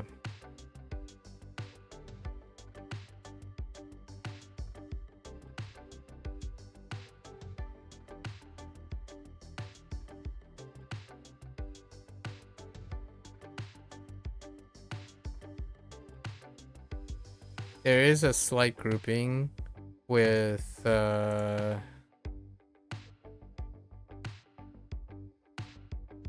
what is it? What am I thinking of? Owari? A little bit. Because there's also a wareru. To be divided. Wareru.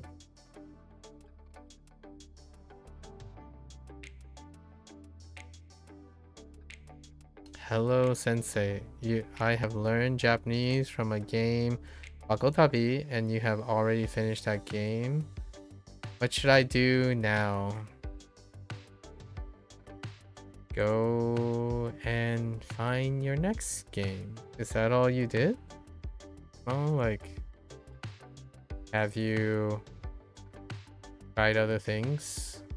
I mean, I imagine there are other games.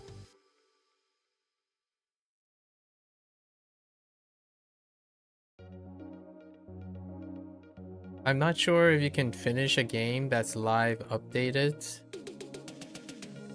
I suppose you can keep yourself preoccupied with other activities while you wait for the game to be updated.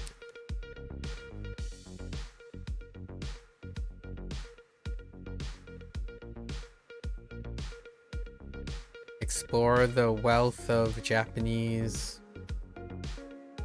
content and material. Perhaps. Yeah. Emoji, fair enough. Small digital images or icons used to convey emotions, ideas, or concepts. I think I had a long discussion. Yeah, I had a long discussion about emoji. When people were talking about like some person, this is dealing with my early rant about confirmation bias. The idea that emoji, I don't know who it was, but it was clear that they really like Japanese culture. So they talked about like how emoji is like the originator, and that like this is specifically originating, but it's contentious because pictorial symbols and pictograms like A6 arts, right? I think it was an argument about who was first, who, like, someone, I don't know who, maybe they're no longer around.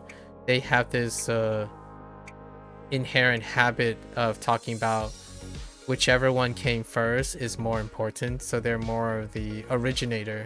kind of argue person, and my first thought is like, it's pretty interesting, but actually ASICs art is arguably earlier than the coined term emoji.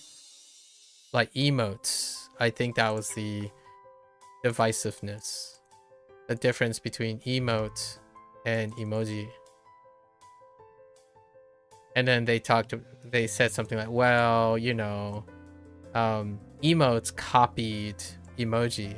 And I'm like, well, how do you qualify that emotes, like emoji gave rise to emotes?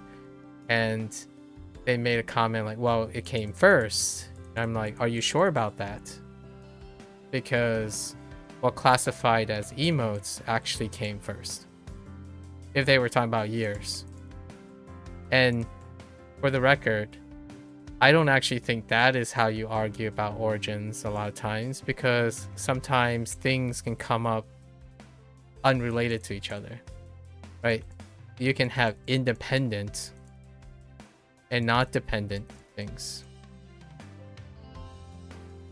Another dependent things. So that's kind of interesting. And this person was adamant on how, like, Japan, their argument was that Japan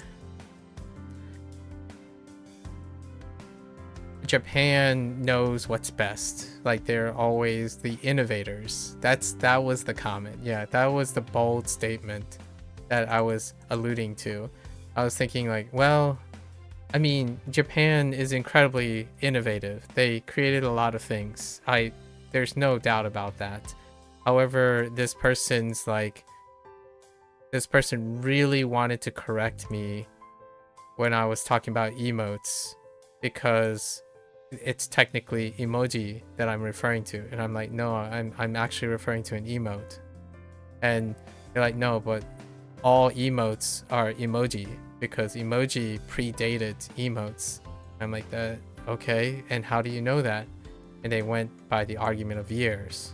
And I was like, well, I don't know if I'm trying to be argumentative here. I'm gonna take your word for it, but I'm pretty sure emotes is contentiously earlier than emoji, or emoji in this case. This is how Japanese pronounce emoji.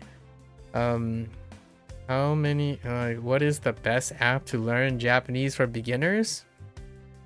Whichever app that allows you to be consistent.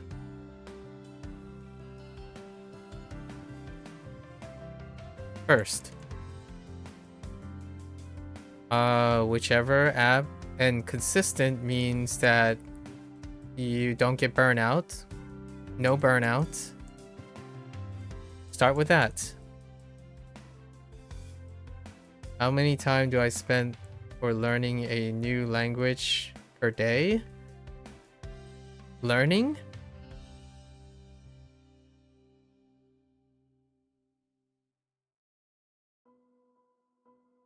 And you said learning a new language per day. Okay, so then that qualifies those. Okay, so 4 hours. I spend 4 hours on average each day learning a new language. 4 hours a day. The rest of the time I'm yapping and practicing. Imagine emoji being the hill you die on. Hey, just lurking, committing to your Wanikani reviews. Very nice, Beth. Keep on. Thanks for another breakdown of my process. Oh yeah, no worries. I love doing it. And obviously, the more opportunities I get at breaking down my process, the more likely that I can get other people's opinions, right? And feedback and my practice. Like, I can continuously refine and practice and see where I can improve on breaking down process. The reason why I did that this time, Crocodile, because I was reflecting on yesterday, either yesterday or the day before. I think it was yesterday, when you asked me to explain the process for the Wanikani thing, and it was kind of haphazard. Like, I went from I started on like step 2, then had to go back to step 1. That's kind of one of the things that, even though like someone can be really well practiced in something, you still have to organize all of that information. So I haven't really done it in a long while for Wanikani. So I started in like a downstream place and then I went back upstream, so it could have been a little bit confusing. So I wanted to give it another shot for Bunpro. And it was getting late yesterday, so I was gonna take the opportunity to go through what I'm doing in Bunpro, which seems a lot more truncated now because I don't have to tackle the Wanikani thought process anymore. It's inferred that just imagine all that Wanikani stuff also happens at some point. Emoji is kind of like what was yesterday's?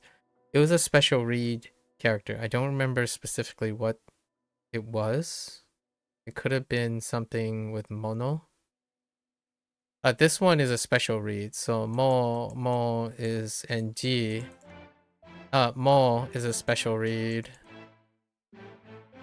And then G is an onyomi. And E is a kunyomi. So this is a really special compound word.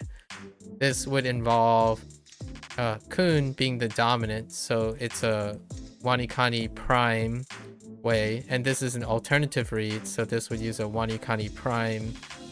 I call them prime, so Wanikani not is your standard routine.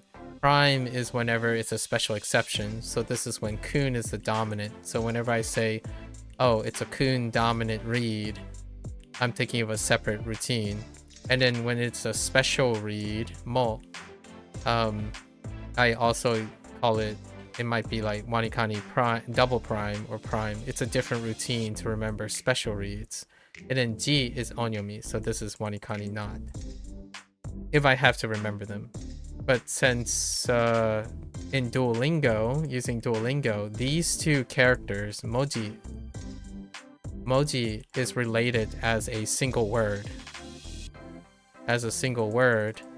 The quicker way to do this is looking at it as a compound word. So a compound word is when you have a picture, character. So for Duolingo, if you need to remember things, Duolingo relies on English and the association of the characters in order to create the definition. So moji is taught to you as a character. So that's the only tether you have in Duolingo. When you see character, you might see moji. And when you see moji, you might see this. So when you see you see picture. But when you have picture and character together in Duolingo, you would think of emoji, because emoji is a picture character. So that's the level of Duolingo. Duolingo operates on the conception of the English words. They do not operate on using English to differentiate the script of the character. So there's no radical study or something. And oftentimes, this is very fast. It's incredibly fast at getting the definition. It doesn't help you read kanji very well, right? Because when you're translating this stuff, sometimes you don't pay attention to what the character is made of. So writing and reading can still be kind of not up to snuff.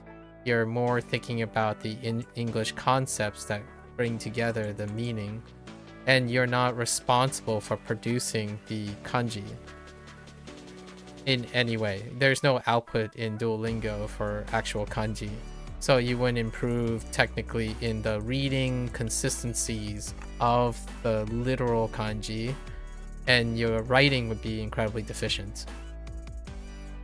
And Duolingo only has an output of typographical input. So, yeah. Small improvements, by the way. Losing some guru levels, but maybe you were never great at some readings. Hey, improvements?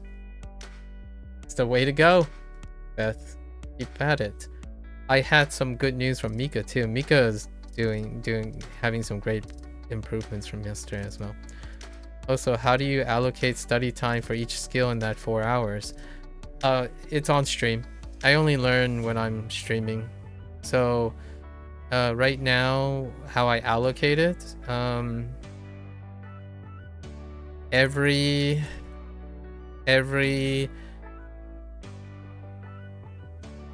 sixth, we're gonna say roughly every 6th day, there will be 2 hours of Wanikani. Every single day, there will be 3 grammar points in Bunpro and 20 points, 20 vocabulary. And that usually takes, if I'm not like talking about it or something like right now, probably be roughly 30 minutes.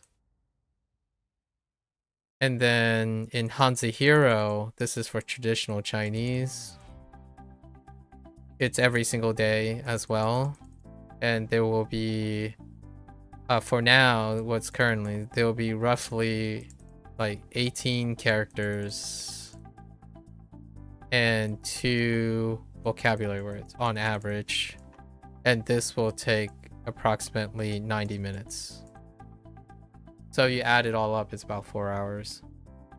And my stream sessions typically go anywhere from 6 hours on the low end and go to like 12 hours on the high end, on the high range. And where does the extra 2 hours come from is what we're doing right now. Like, we're discussing stuff. Or I would be talking about something that isn't necessarily related to the learning parts of the language. It's related to the memory part of the language. So if you look at this, if I'm discussing something, typically then for every 4 hours, for example, of learning, I probably spend an average of 8 hours or more of remembering things. And remembering things deal with outputs. So I use output primarily to remember things. So learning is usually everything I stream. So Wanikani is the only time. 2 hours every 6th day of the cycle. Every 6th day there'll be like approximately 2 hours of Wanikani learning. This deals with encoding new things. And then Bunpro, same deal. 3 grammar points, 20 vocabulary words. There is something to be said about this. It's kind of a combination of practice and learning. So right now I focus on the things I don't know. So like, for example, emoji, I know a lot about emoji outside of Bunpro, but the idea is I'm focusing on what Bunpro's information is provided for me, not necessarily telling myself, oh, I already know this, so I can just ignore all this. That's usually what most people do, in my opinion, whenever they say like, oh, hey, you already know this, I can skip it. That's not what I'm here for. I didn't know this. I technically didn't know these things. So I'm trying to add these things to my amount of things. And then when I'm discussing it, it's specifically for memory and practice. So 4 hours, you break it up. Every 6 days, I have 2 hours of Wanikani lessons. For now, every single day, we have about 30 minutes of Bunpro things, and then we have an hour and a half of Hanzihiro thing. And then the rest of the time it's just practice. I talk about things, like I talk about my process right here to Crocodile, and that helps me with my memory. So anytime I get a chance to output something, is to help me with memory. It doesn't matter if it's not speaking Japanese. Like, I'm not practicing speaking Japanese right now, but I'm practicing something that's helping me remember this. And when I get to speaking Japanese, then I will probably speak Japanese while I'm discussing it. But for now, no part of my process involves vocalizing Japanese, other than like reading these like emoji. So that's the limits of my practicing right now. You still have to read sentences, create sentences and whatnot in your routine in order to get better at them, which I don't do at the moment during stream. Sometimes I do it in the evening, but not really. Not the focus at the moment. Alright, next one. Kanjo. Kanjo is fine. There is kind of an overlap with kimochi, so we'll see if I can discern the difference. A complex psychological state involving feelings and responses to stimuli, often accompanied by physiological changes such as tears, laughter, sweat, etc. It's kind of funny. I once had to explain what is the point of emotions having to be attached to physiological changes. That's a really technical way of expressing that. The actual question that the person posited to me was, why do we tear up when we get angry? Or why do we tear up when we get sad? The complexities of psychological states coinciding with physiological changes. And then they were largely asking from a evolutionary biological explanation, like why is it useful to tear up when you're sad? And it was a very complex question. I'm not an evolutionary biologist, and even then that's still up to conjecture. However, I'm genuinely curious if people understand the difference between psychological and physiological in English.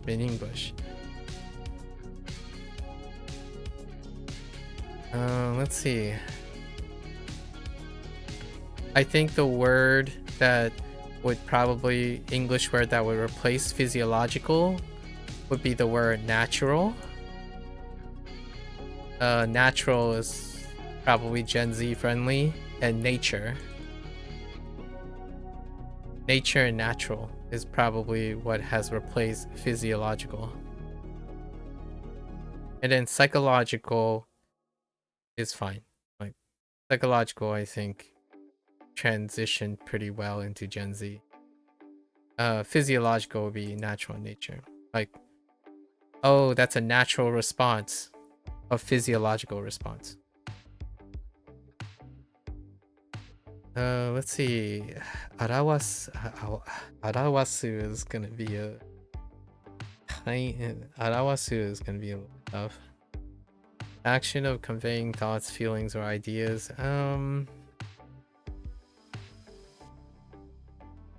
What is that? Byo? It's byo. Can I write surface to get it? Oh, hyo, not byo. Hyo.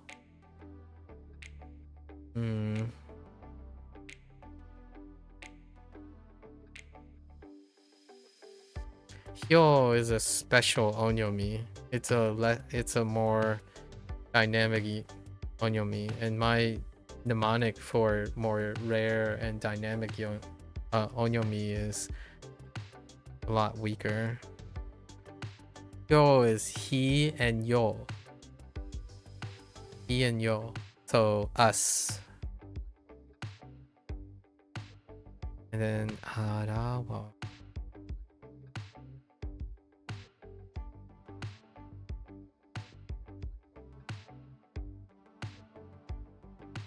I'll come back to it. we'll do this now. Let's see which one's weak here.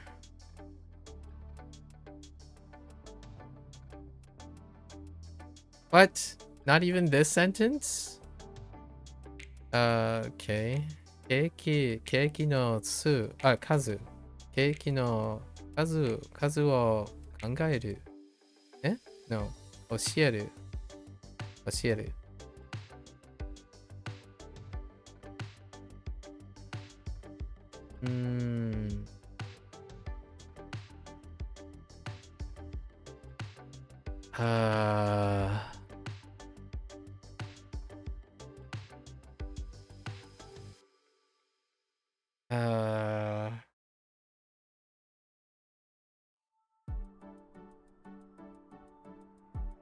Okay.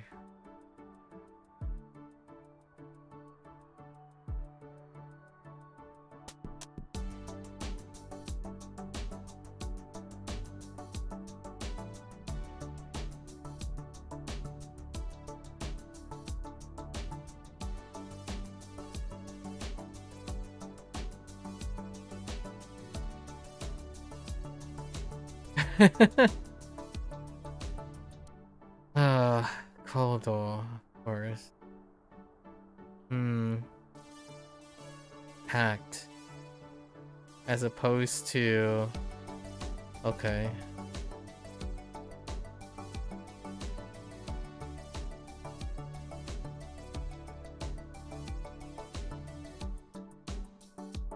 I'm thinking of act in two different ways here.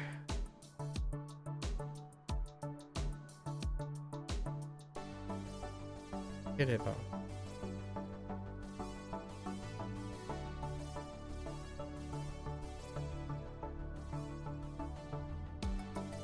Alright. 行動しなければ何も変わらない。 So, although it doesn't involve the actual motion itself.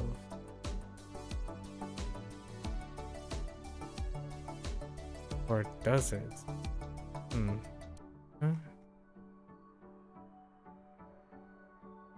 Get it about.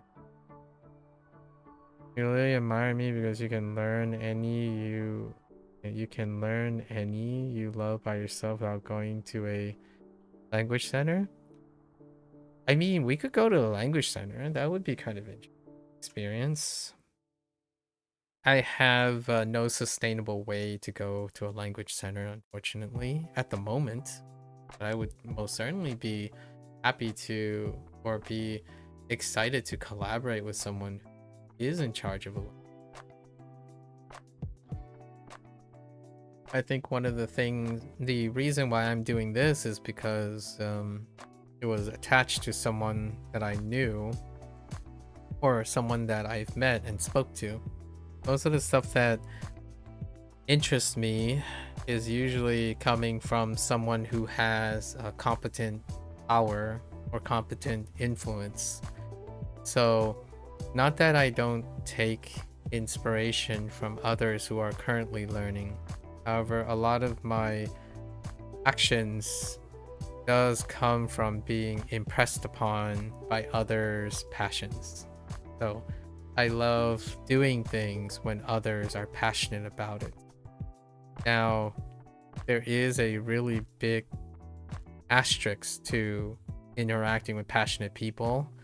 If that passion comes with significant lack of empathy, then I generally do not pursue those things. So, for example, if someone comes and say, I absolutely love learning Japanese. I did this and this and this, and you should too, I probably won't be interested. Because, generally speaking, that person didn't express any form of empathy or willingness to invest in someone. So, language centers are fantastic. Like, why would I mention that? Is because language centers, when you go to a language center, there is already a self-selection for empathy.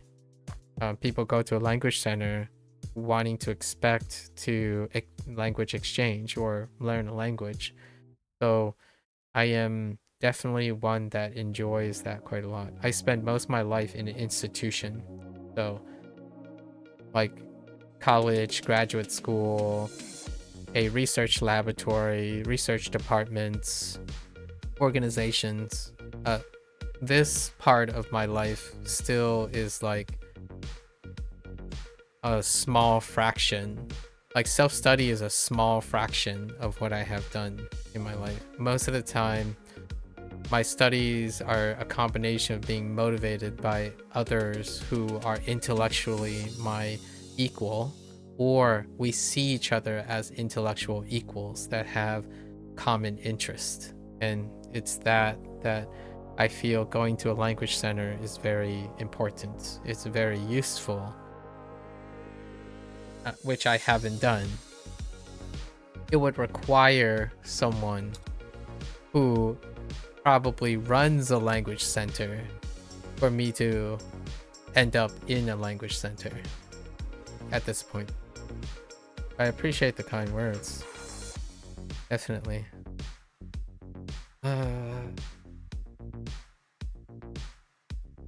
おばあさんが電車に乗るのを助けてあげよう。助けてあげる。助けて, it's interesting how often you see it in the command, like in the te form over. 助けて is almost more powerful than 助ける.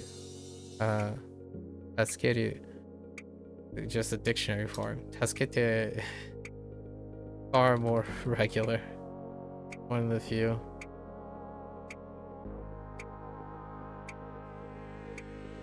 Clearing table. Clearing. 私はレストランで宿 Oh, hey! I think I know this one because we got in Wanikani recently. What is the... Probably taku? Shikutaku. Nice. Shikutaku. We just got taku. That's the onyomi. Shikutaku o clearing. Shikoto shitaimasu. Shiteimasu. Soji. Not shikoto. Soji. No. No. Shikoto. What am I talking about? I was thinking of clearing. What? Clearing? Oh. I see. Okay. 私はレストランで食卓を片付ける仕事をしています。Interesting. 片付ける仕事をしています。Intriguing. 大好きなね What? 俳優ね俳優のポスターを自分の部屋にpaste. I don't know what paste is anymore. するある Dang it.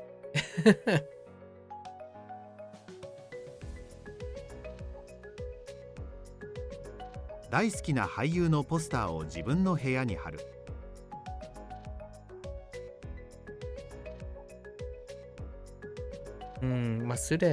忘れ物に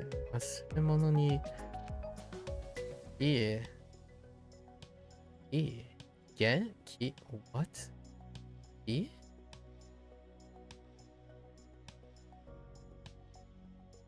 ついて家に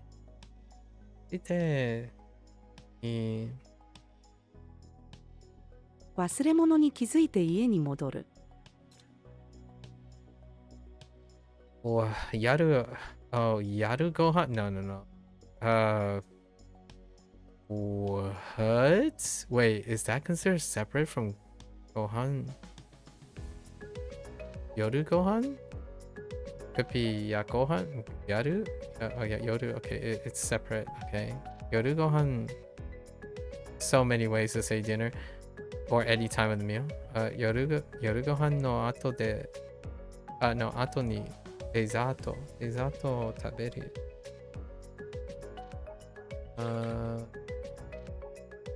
夜ご飯の後にデザートを食べる。あと食べる。ドアがスラム。ドアが閉まる音が聞こえました。ドアが閉まる音が聞こえました。私の祖母は5年前にごめんなみんな亡くなりました。私の祖母は5年前に亡くなりました。5年前に亡くなりました。To rouse? Oh, okay. 倒れた人を起こす。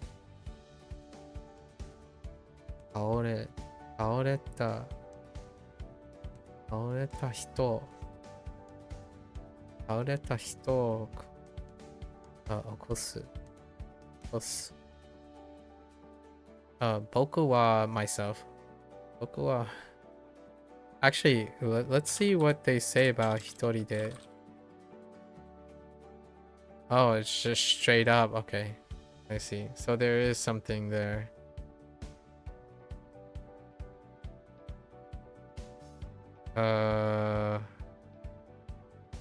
Heck.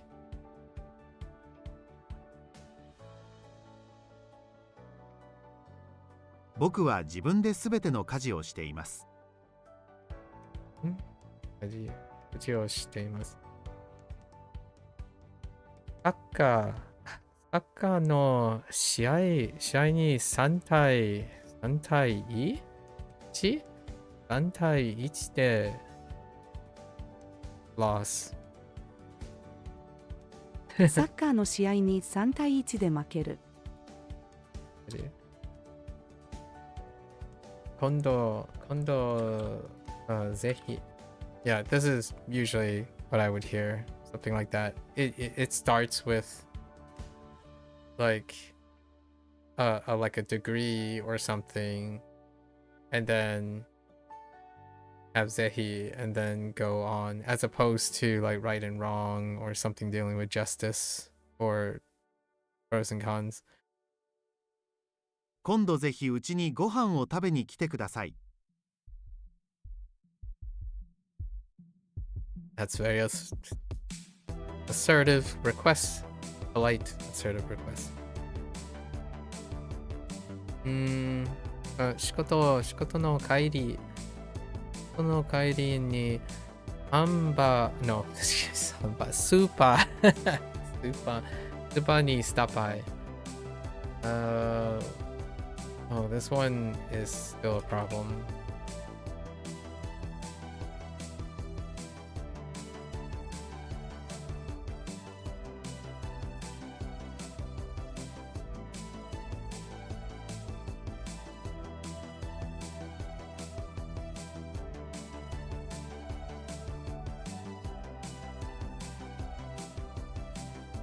I immediately start thinking about Hamaru. Yoru. Dang it. Alright.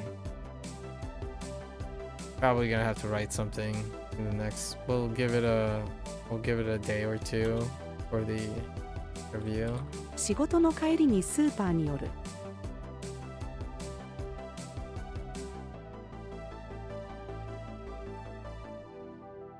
交通を整理する。もしお金がたくさんあったら何をしたい？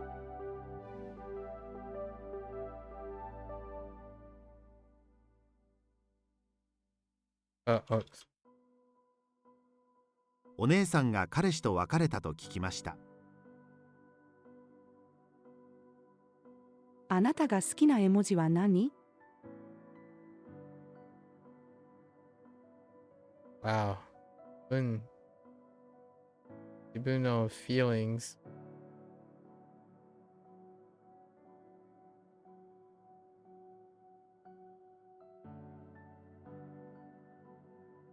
Heck feelings.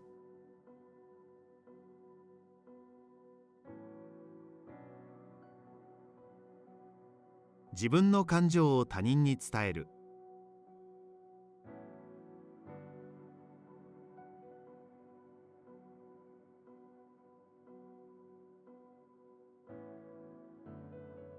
Oh, wait.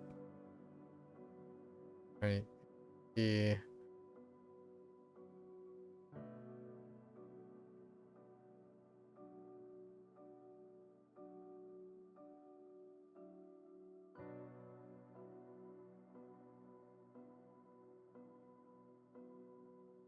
Whoops.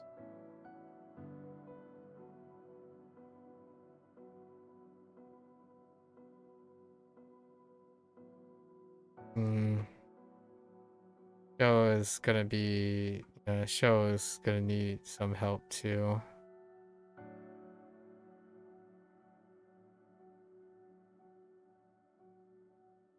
彼のその顔は驚きを表していました。Okay. All right. Let's do this stuff, and then we're gonna reduce this stack by like 100 before we go to Hanzahiro. Each time we have to read Hanzahiro stack. 0 day, opportune day. Right. So what do we have here? 昨日1時頃に sleep in the past progressive standard. Data. I thought, oh no. ね来た. Wait, no wait. Oh. As progressive standard. What up? Oh,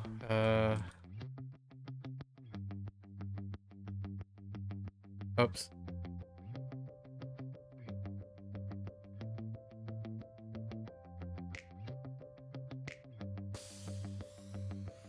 Oh, that's probably...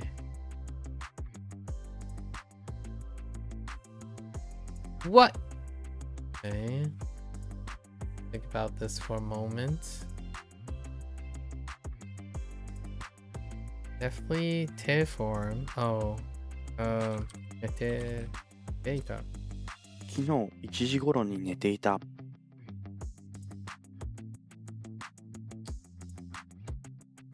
月曜日 then unstressive particle. 日曜日がいい。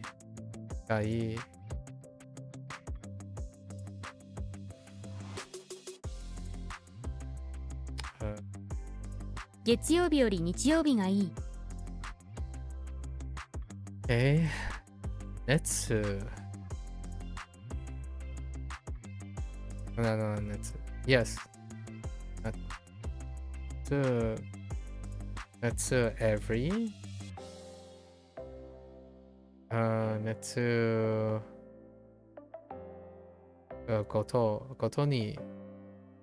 ごとにアメリカに帰ります。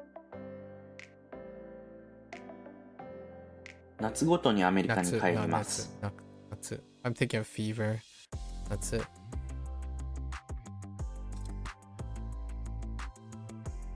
1時間に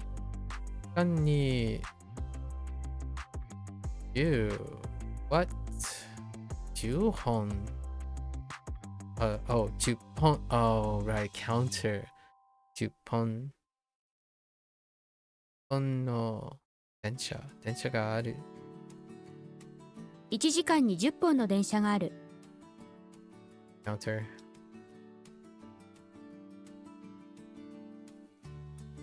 Finally, photo, tobacco, tobacco やめた。とうとうタバコをやめた。やめた。とうとうタバコをやめた。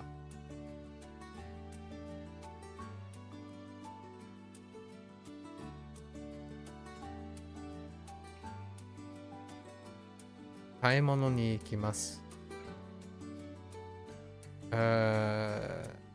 Later. あとって、I suppose. 後で買い物に行きます。後で買い物に行きます。Okay.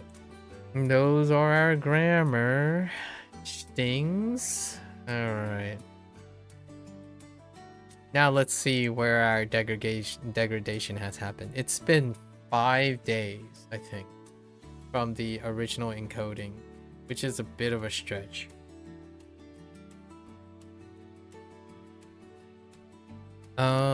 I think there were six or seven new vocabulary, technically speaking.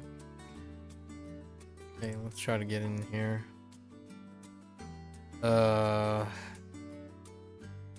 細長い形のバッグを買いたいです。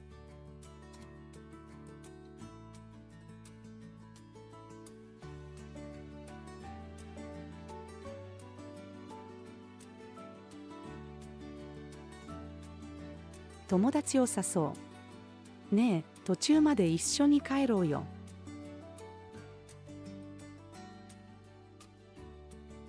This is like a 30% chance, 33%. We're gonna go with like Akon. 彼女は警官だ。Akon da. It could have been like Eisatsukan Omari-san, Omawari-san or something.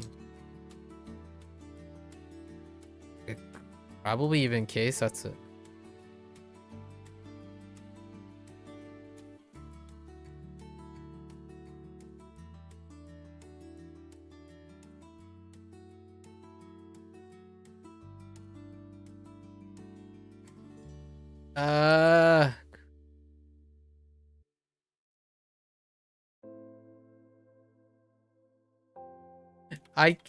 My goodness. Hold up.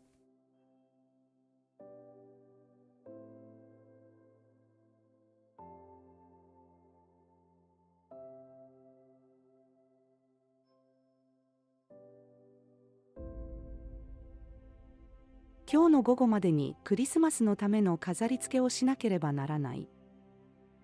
So hard. So hard.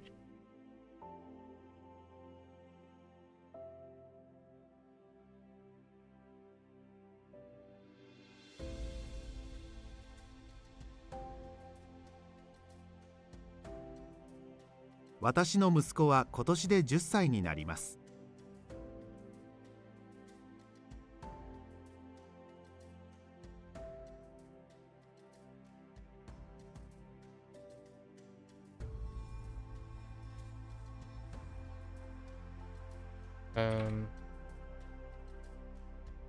なぜ彼はあんなことをして恥ずかしいと思わないのだろう。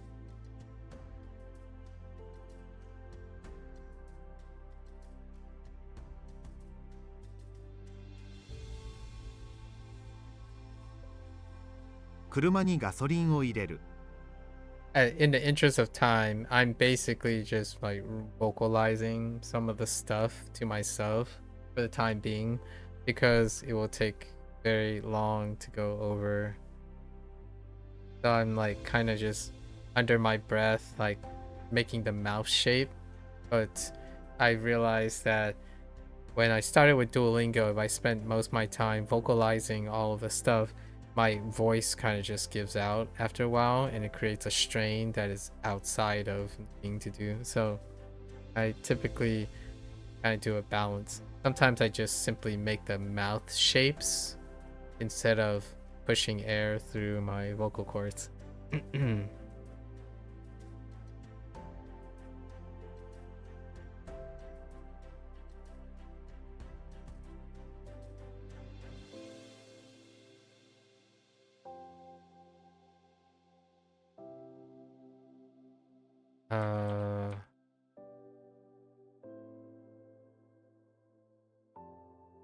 Oh. Oh. Oh, oh, oh. 猫を2匹飼う。 I was thinking literal nurture and raise. Like not specific to animals. Hmm. 個人情報に関する書類はシュレッダーにかけなくてはいけません。 Shred? Oh, shred. Oh, shred.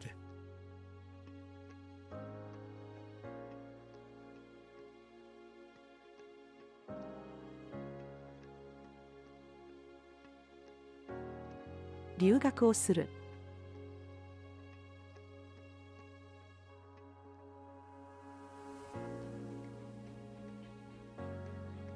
What is that? Oh, demo. Okay.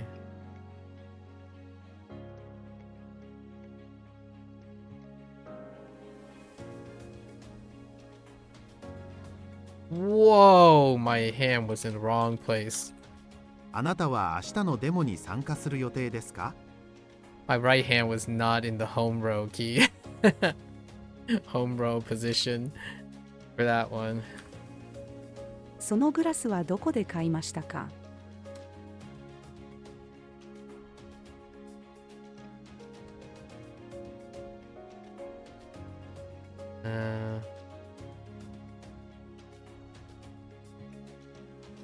Almost. I don't think it's like yato. It's more like Odo? No, that's something else. Hotondo. 頭痛はもうほとんど治りました。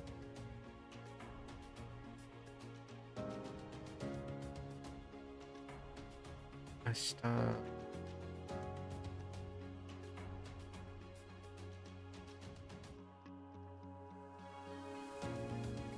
Huh. Shiraz.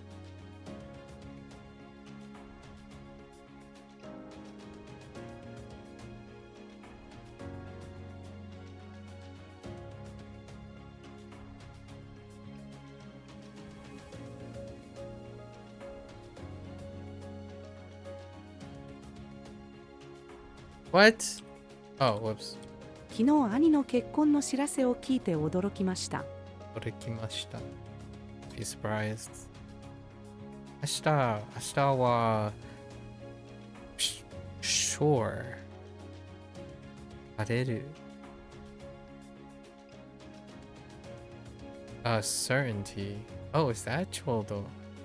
No, I don't think so. Is it? No, zettai ni. Maybe zettai. No? Zettai. This word is a little too certain. Alright. How do I uncertain a bit?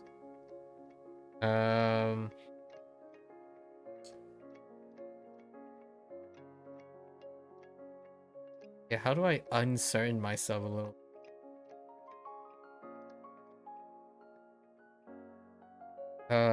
Kito. 明日はきっと晴れる。 So, like, less certain than certainly. 夜にワインを飲む。 License. Thank you. 調理師の免許を取る必要があるので料理教室に通おうと思います。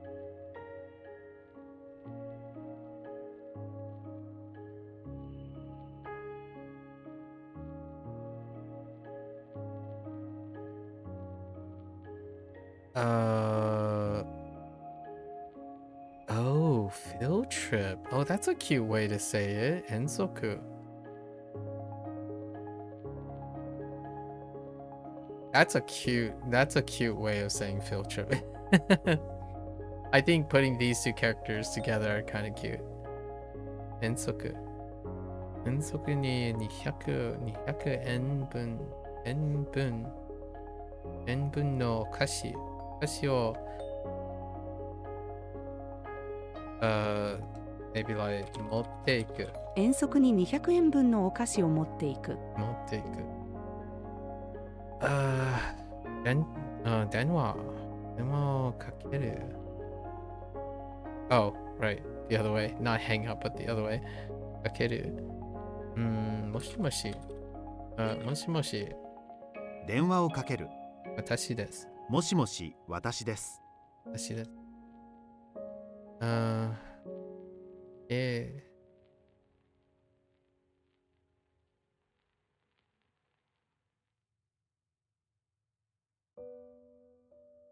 ー刑事。なんだか彼女から犯罪の匂いがするような気がする。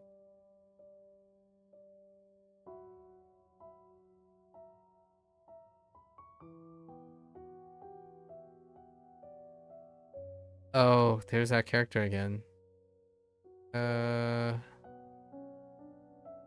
Waka. Dang it. Why do I think it's Waka?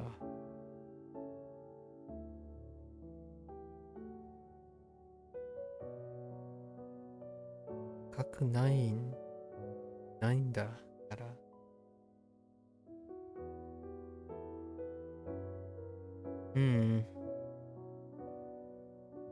Okay.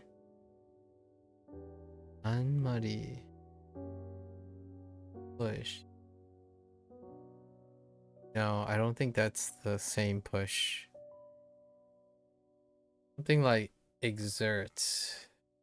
So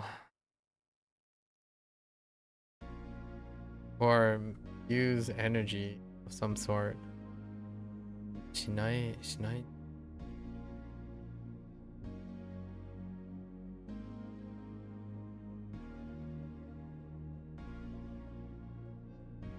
But it is a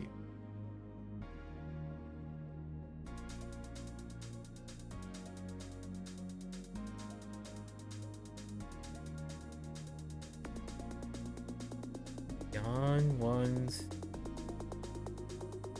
Are we talking about like limits?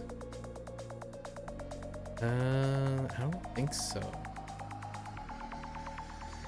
I don't think we're doing limits here.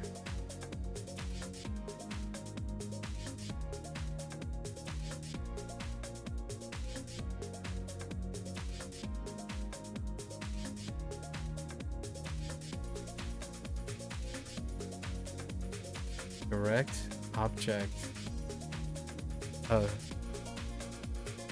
to do.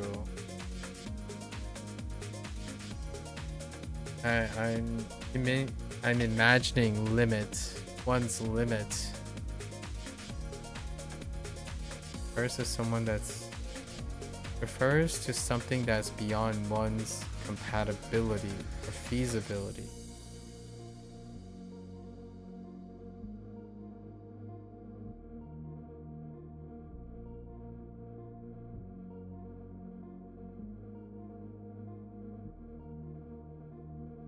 Like failure?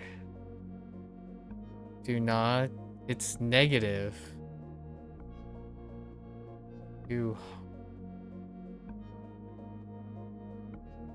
Let's go with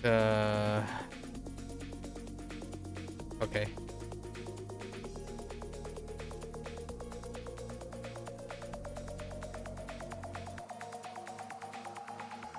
Maybe like with all one's might doesn't work here, right? Be sure. Maybe it's like negative. 一生懸命. Oh no. Oh, maybe it's like 無理. It could be 無理. 妻が夫に、もう若くないんだからあんまり無理をしないでね。無理. Unreasonable. This is a double negative. It's a double negative is how I see it. So whenever I see like しないで, I'm like, okay, so I'm probably looking for a somewhat of a negative thing. Like, don't push yourself unreasonably. Right? So don't exceed unreasonable limits. So don't push yourself too hard. Don't exceed unreasonable limits. Yay. Meeting. Oh no. What type of meeting? Aiwa. Yeah, arrange a meeting. Bye. Oh no, that's not right either. Oh boy. Here's the meeting problem. How many meetings do I have? It's not Aiwa, obviously.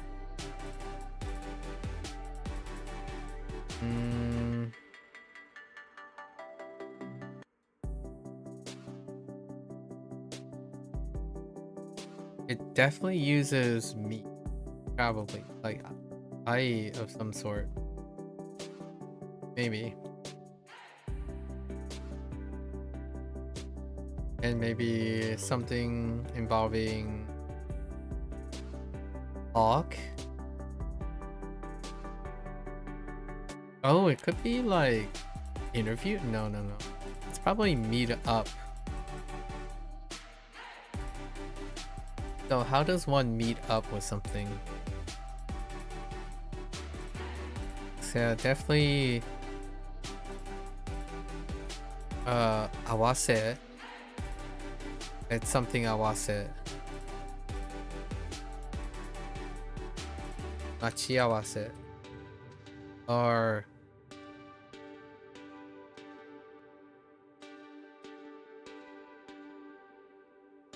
what? Is it not my wait.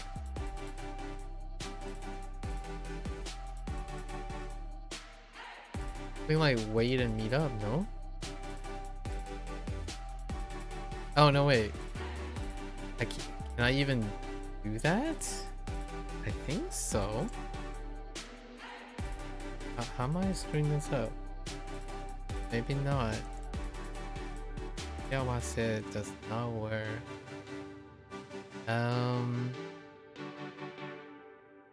Be like a business trip? Oh, really? 今度あなたとの話し合いの席を設けよ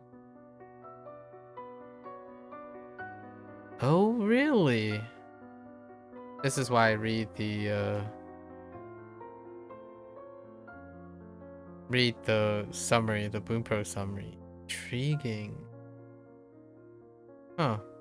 I don't even know if you can do like I imagine you can't. Oh, the particle would be incompatible with using possibly. I don't actually know. 君なしでは生きていけません。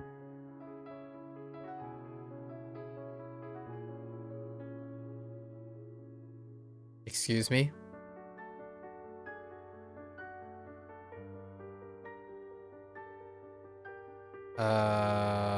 What?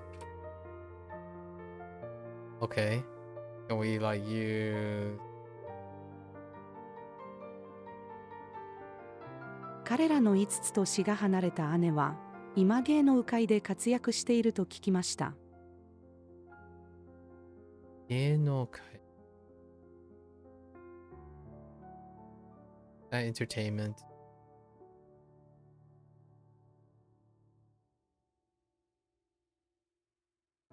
So, 活躍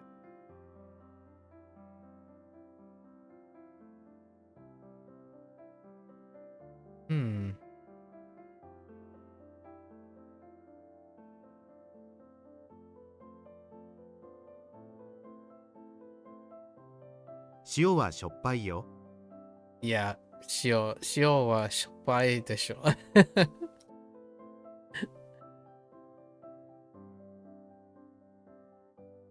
Okay. This is a 50-50. 姉は空港で働いている。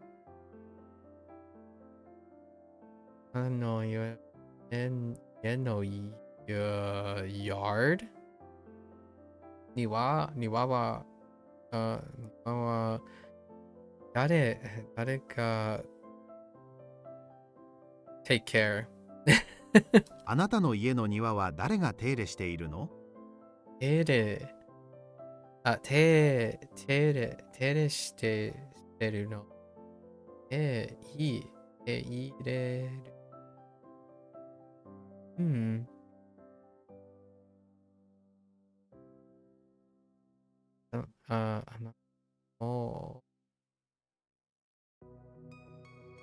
イエンをしましたかな。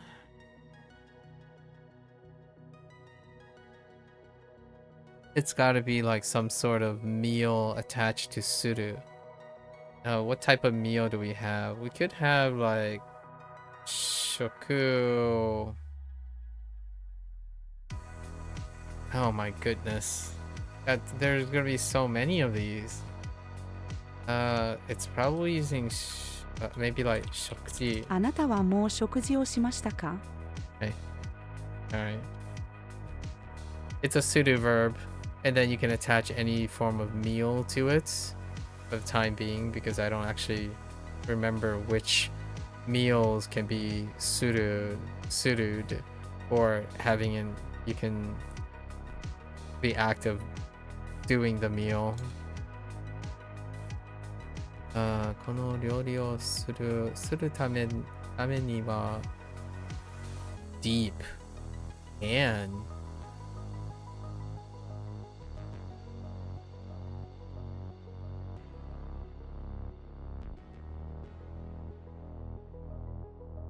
はいこの料理をするためには深い鍋を用意する必要があります。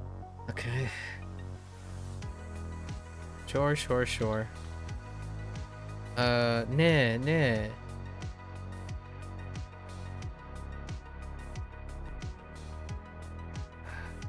就職ねえねえ、就職の就職のお祝いに何が欲しい？ what? お祝い。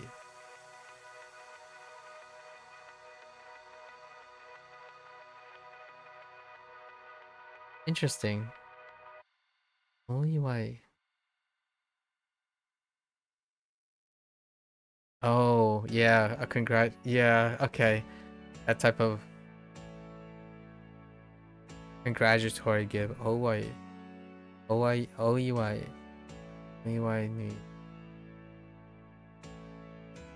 何が欲しい？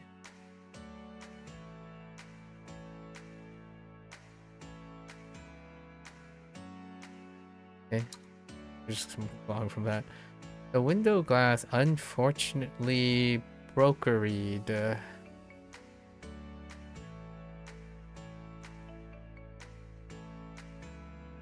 Oh no, wait. What? ボールをぶつけたら窓ガラスが割れてしまった。 Do they use? Okay. There might be a grammar point on whether intransitive or transitive is used in this case. I get that when the idea is that the ball broke the glass, like you hit and then the ball made contact with the glass and then it broke. Interesting. このコーヒーよりあのコーヒーの方がbitter. That's a couple grammar points in there. 苦いです。このコーヒーよりあのコーヒーの方が苦いです。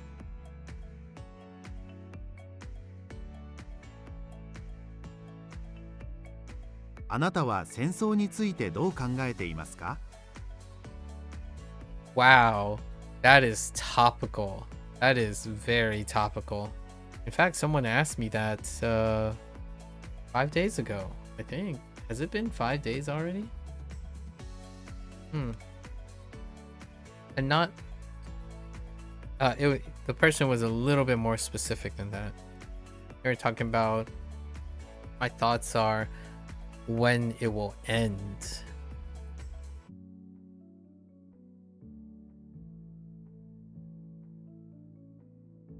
And uh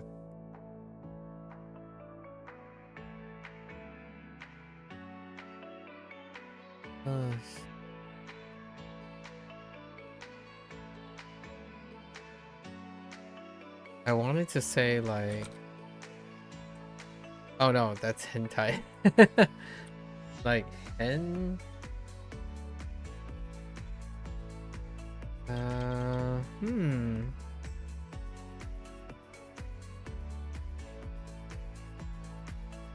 There's definitely probably Thai in it. But what else goes against them?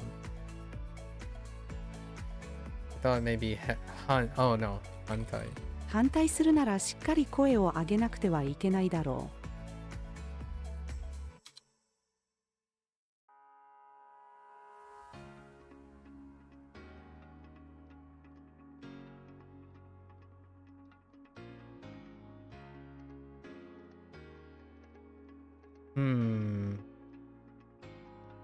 That's a degree.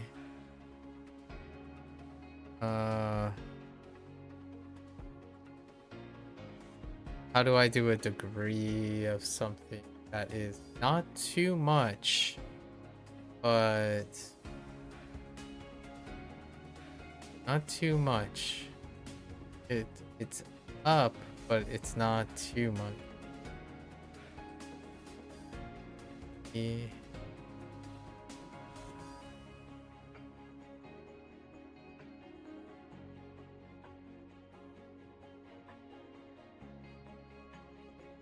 Hontoni. そのことなら本当に気にしてないよ。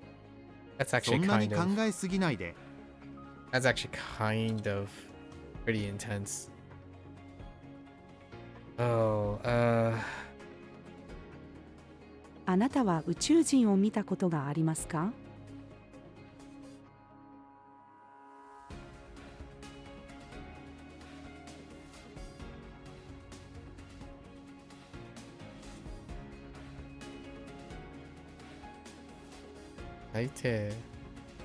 相手の case.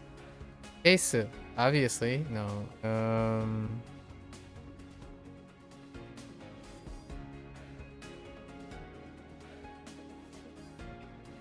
大抵の場合、映画はハッピーエンドだ。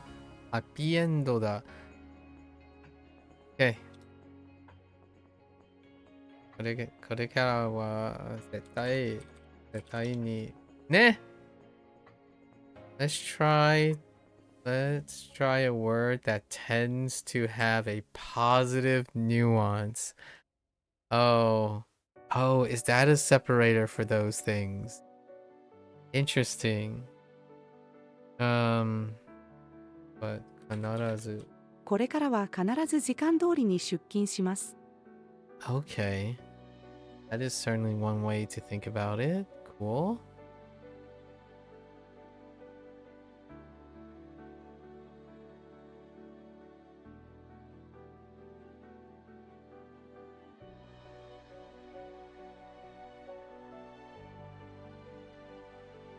Kyoto Nozomi. Dang it. Fulfilled.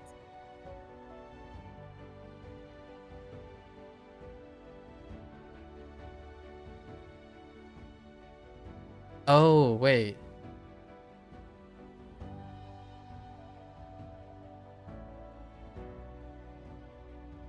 Oh no, that's probably not right.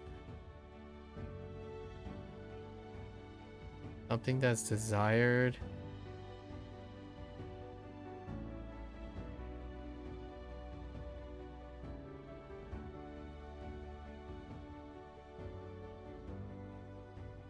I was thinking satisfied. Or like something like finished. or filled. And this is probably gonna... Or, oh, it could be like answered? Like...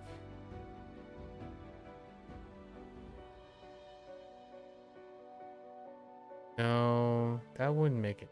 That doesn't work.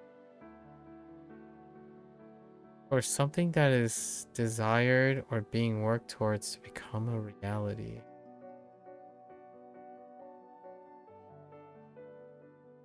That's gonna be rough.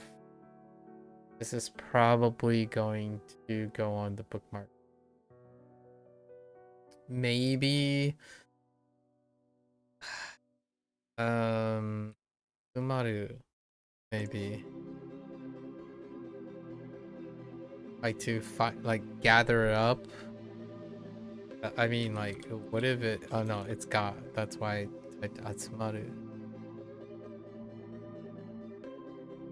Or filled. Complete. I was thinking also reply, like an answer. Something that is completed by answering their desire.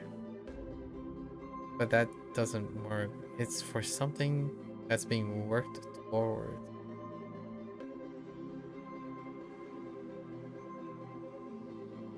It's certainly not like...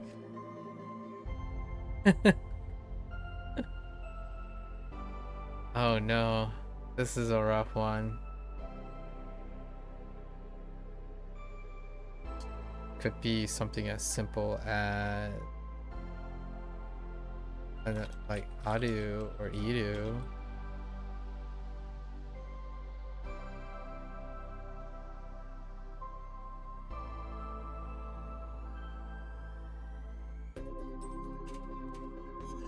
There. It could like be like take, maybe. Like you're taking something, like a cause, like hake, hakaru.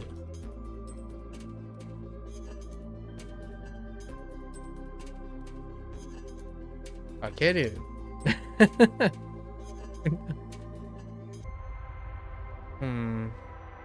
That deals with like picking up resources, like have something that takes up resources. Some form of exercise doesn't work.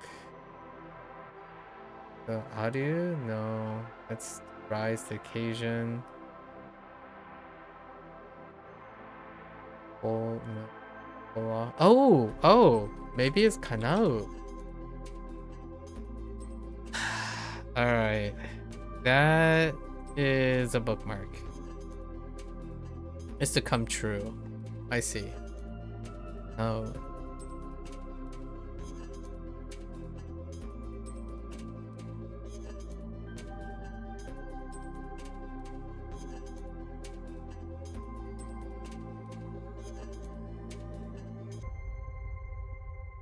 私は現金よりもカードの方が使いやすいと思う。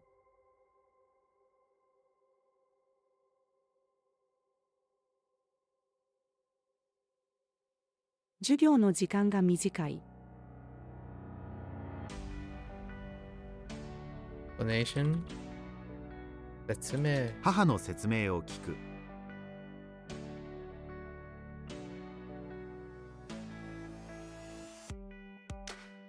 Consultation. Is there a mon in this? Genki equals train, right? Genki health.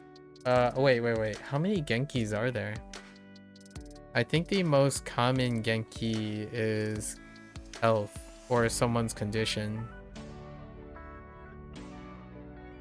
Train would be densha. One way, the most common way to say train is probably densha.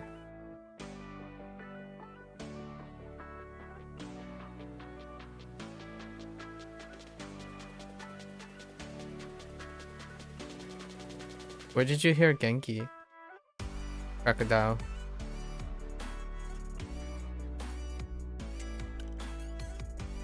It could be related to the context because I don't know there are other Genkis. I was hoping your memory didn't fail you. Okay. Oh, Genki de 2 cards back. Oh, okay. I wasn't even paying attention. Genki da, like, Genki de, for example, is to take care of yourself.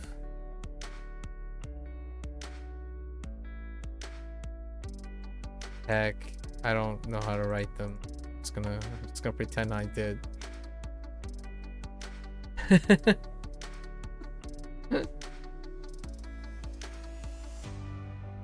Still need a lot of time to write Japanese.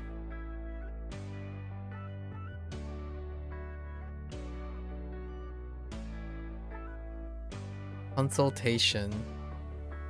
I feel like this does have something to do with mon.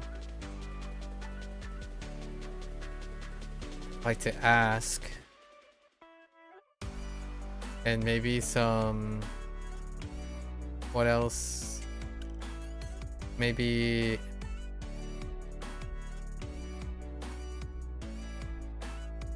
Consultation.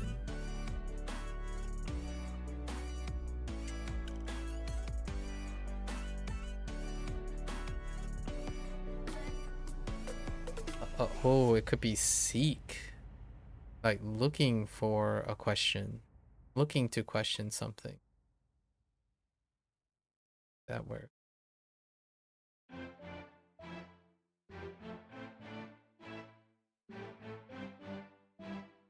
Oh no, this is more like discussing a matter with some. Okay, it's discussing with matter some. It's not one way. So it's more like mutual discussion. So it's probably sold on. 相談に乗ってくれてありがとうございます。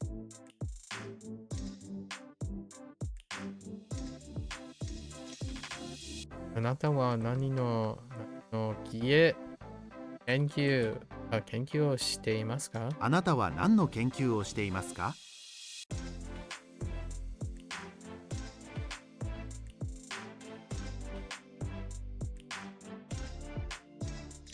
That does. Oh.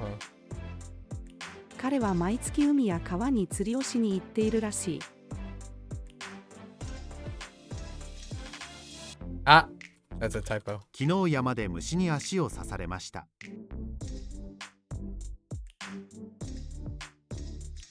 Aww. あなたはサンドイッチの具で何が一番好き？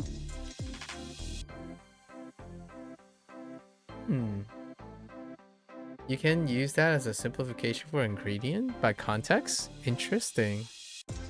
Using gu. By context. サンドイッチの具で何が一番好き？ Okay.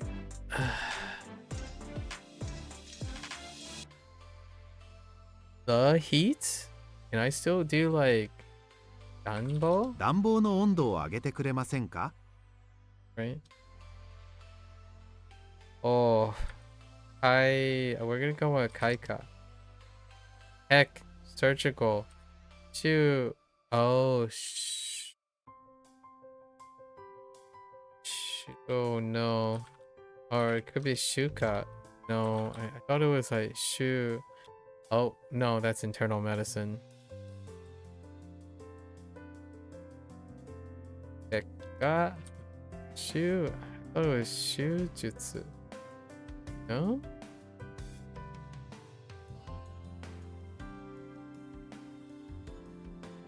Shujutsu. Oops. Shu.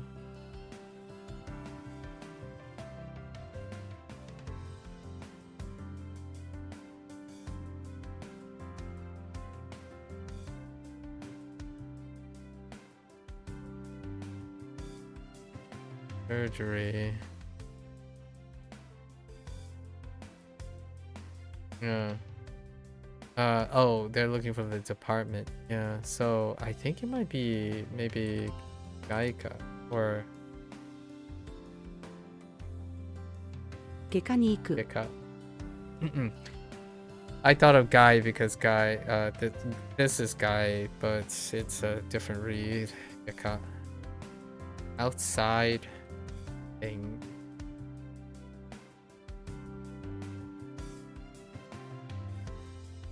Eh, ah. 皆さん皆さん聞いてください。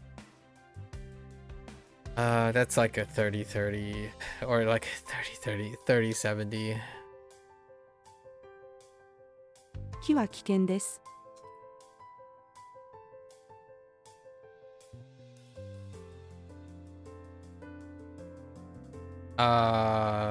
It's certainly not Nado.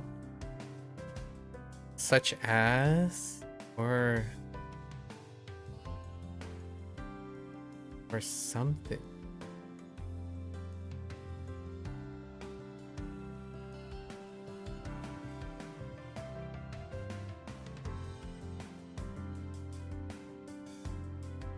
Non-specific word. It's going with like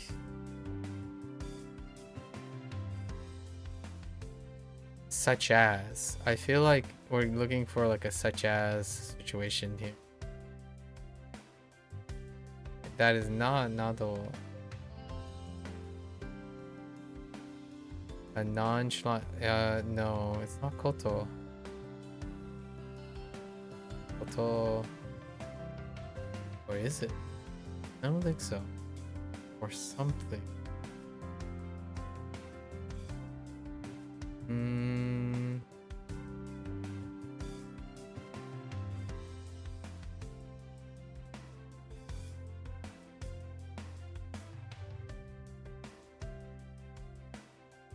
That's Koto is exactly.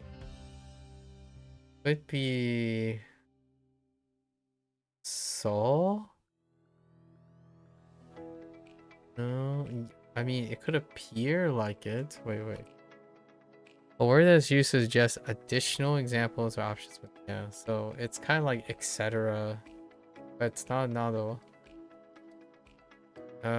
It's an alternative. Oh, is it like no, it's not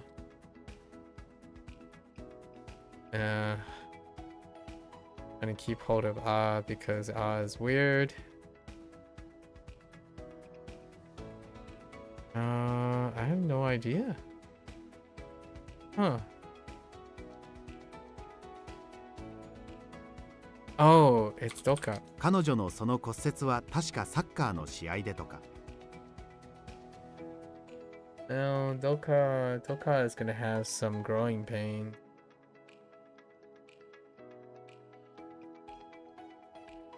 Did I write something? Possibly. Let's go bookmark this one. I didn't write anything for it either. Okay. We're gonna try to do 100 of these. Got 15. Or I want to switch. What?「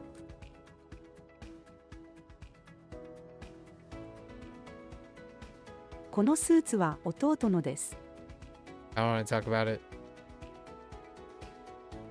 Compete する.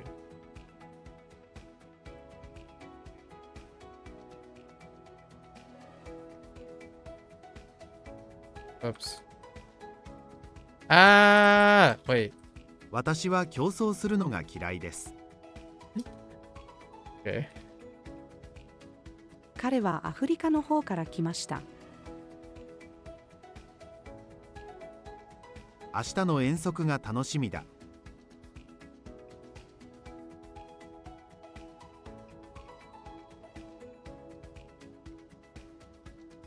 I think this is it's a pseudo verb. It's probably annai. Oops. That's a typo. 友人に近所を案内する Annai suru. It's guide as opposed to like mieru or yes. Yeah, or arawaru, right? Arawaru, which was recently. just now.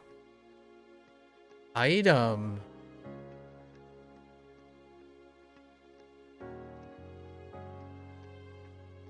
Perdonme? Item? Do I have another generic word for item? That isn't mono and hang on. What would they say? Oh, okay, okay. Shinamono. Oh yeah, that's fine. 先日買った品物が半額で売られていました。That's right. That's right. We got shinamono. Okay. That's not the same bag. Is there a more general word for bag, not just the spine? Okay, let's think about this. Senaka? 友達の背中を叩く。 Alright. Alright.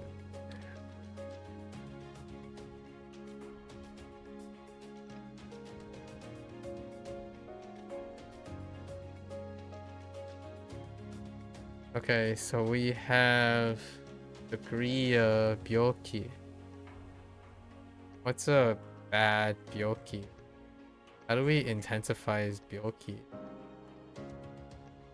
Yeah.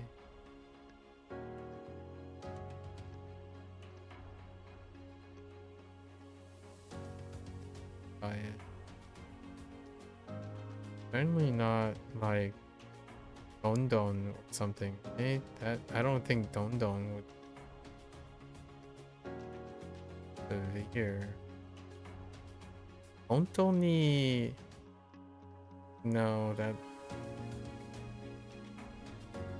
we already have a prompt like that too.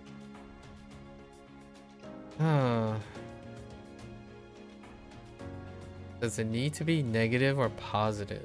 I don't think it needs to be negative or positive. Oh no, it could have a... No. Oku. Oku is pretty neutral, but it is strong. Okay.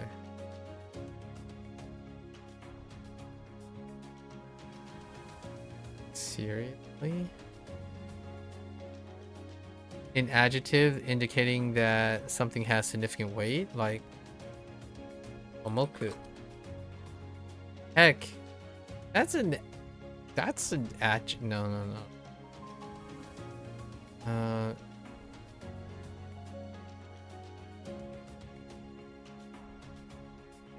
Wait.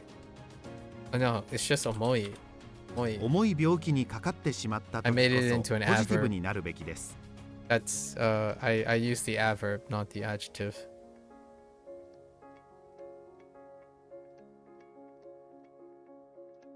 イギリスに行く。この家の家賃は高い。Lend. Oh no, the borrow and lend thing. I'm gonna take a guess and say Hariru. 貸す。友達に鉛筆を貸す。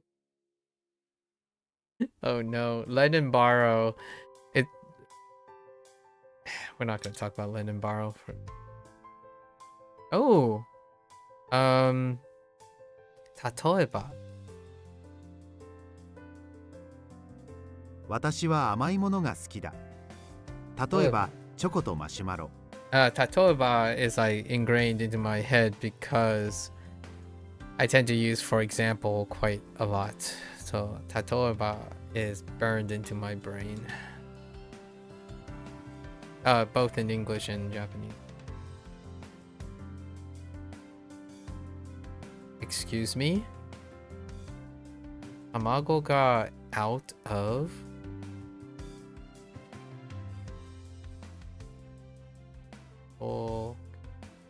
loop,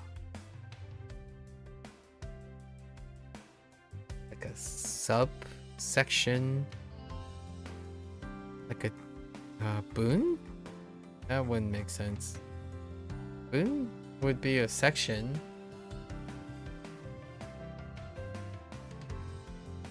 Out of eggs. Oh no.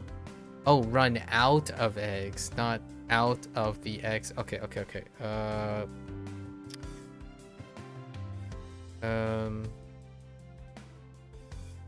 Make it or Nashime Kiri. That's like in a deadlight.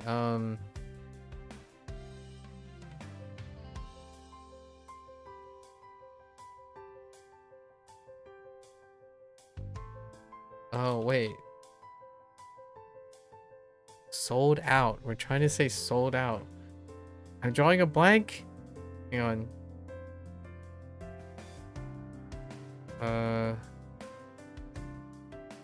Oh no.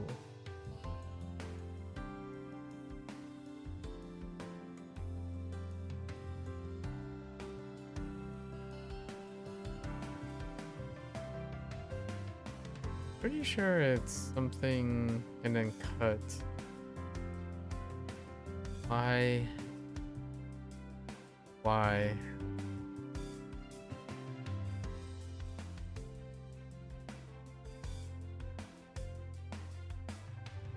I thought it was like ooh. Oh no.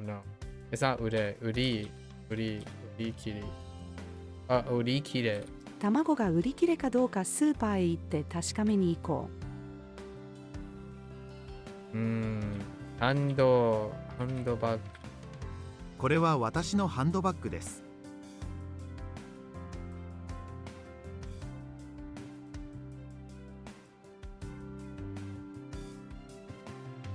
サイト。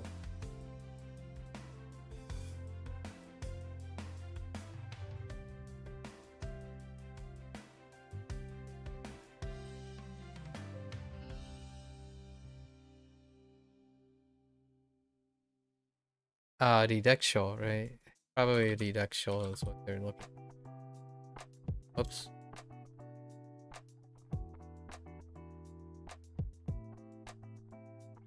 Huh.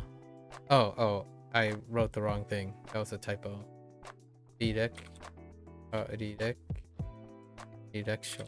バイトに応募するには履歴書を提出する必要があるらしい。Oh, sneeze.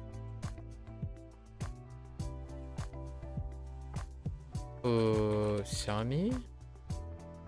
Oh no.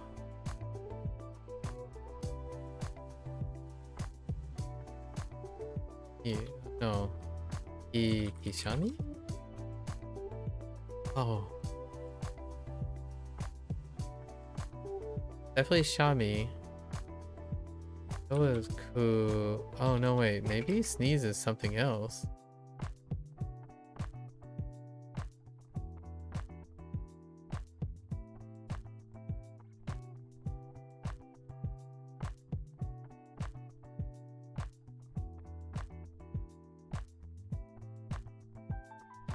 Oh man, I swear it was something like. What else could it be?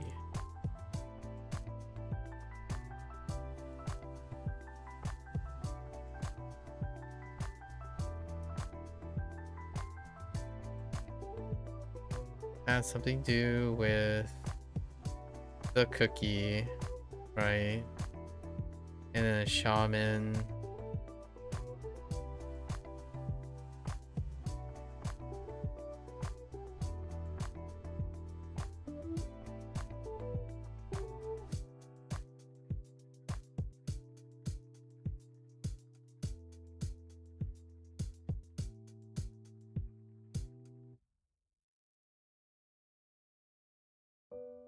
Oh, is it Sha?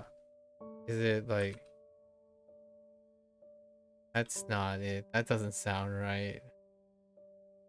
This is only dependent on sound because it's typically written in kana only.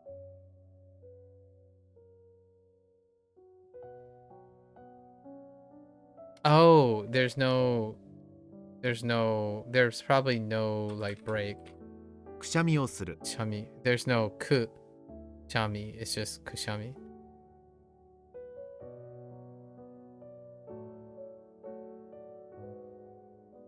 あなたはどこへハイキングに行ったの？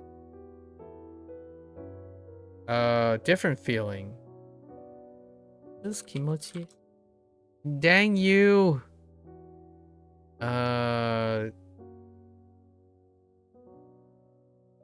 Oh no. Kanji? Oh my goodness. Oh. Wait, wait, wait. Wait. No. That's probably not. Hey. Okay. Not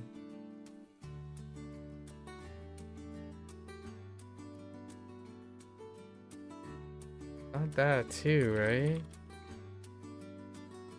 I swear. Maybe.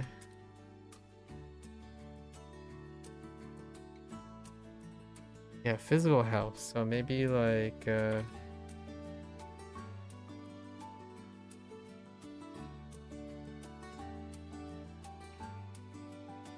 体調はどう？ they're all like in there. There's just too much. There's too much in that. It could have been any of those things. Oh, goodness gracious. Oops. 教科書をコピーする。 Ooh.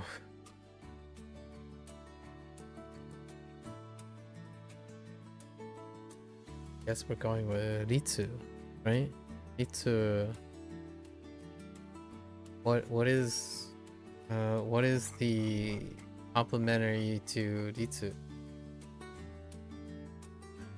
Or law? Rules.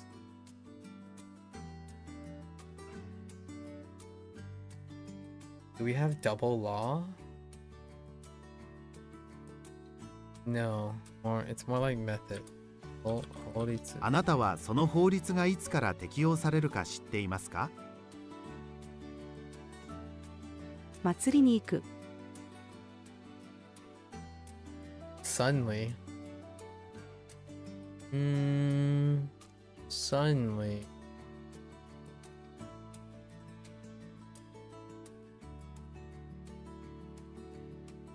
Ew. 雨が急に降ってきた。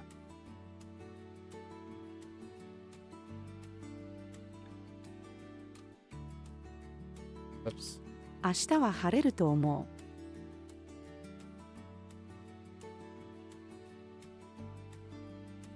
う。息子のダンスがだんだん上達してきました。上達。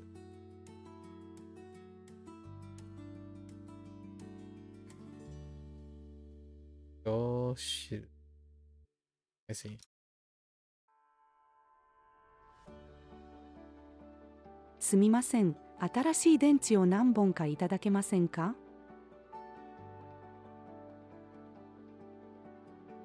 50-50.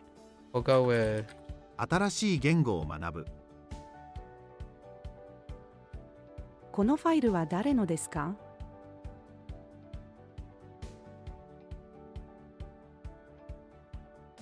what? 木に Oh, 虫 oh, が the 集まる。 insects gathered. Just thing.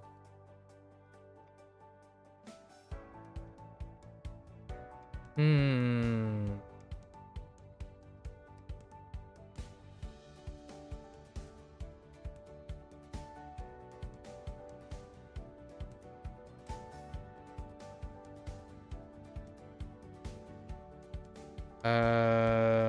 Hmm. What would we go with? Maybe like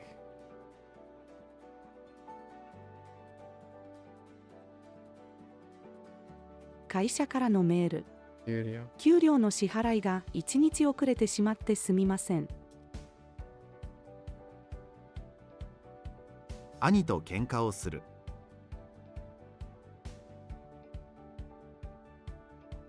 Oops. I forgot ウ the ェブサイト。こちらの商品を5日以内に自宅まで届けます。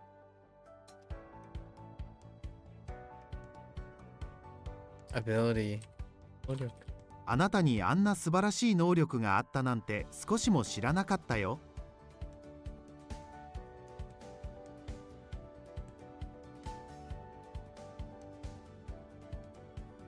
ここで話すのは禁止です。このフォークは高いです。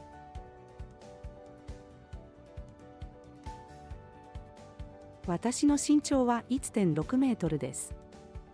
1.5メートル。それで。居酒屋の店員。あの人泥棒よ。誰か捕まえて。逃さないで。A little less animated for that phrase, but you know. Hello? Yori? Hmm.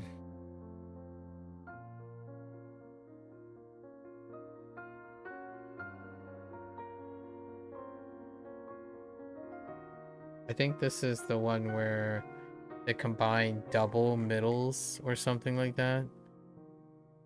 Like two plus something. Or it might be just it could be Aida. Like Naka Aida or something like that. I don't know.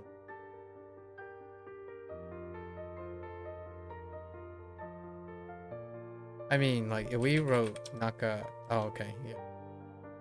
Naka. あなたの成績は真ん中より上ですか？それとも下ですか？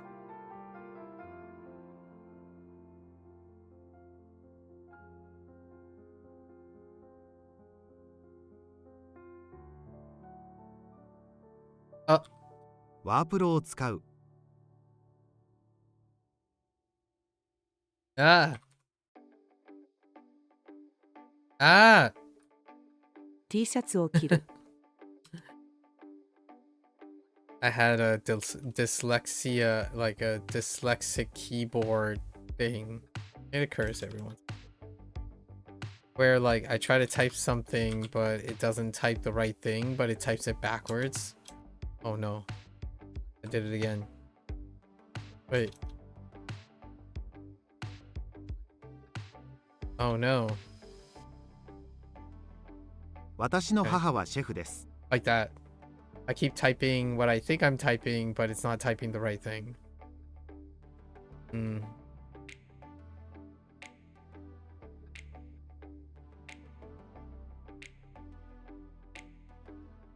もうその犯人は捕まったのですか？ Okay. Do 5 more. To run away. Get it. 鬼ごっこで鬼から全力で逃げる。その時あなたの国は戦争で勝ちましたか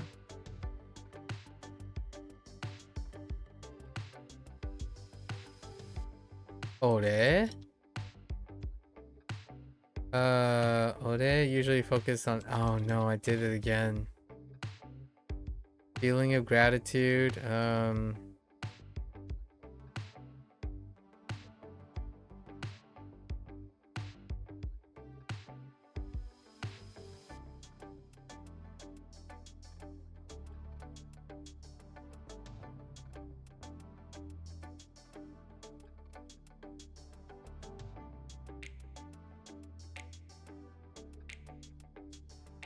Oh, it's probably kansha. 父に感謝する。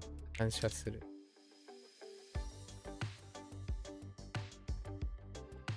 What? Oh. 本の角を折る。Usually. Taite? Heck, let's use a different word with the same meaning here. Alright.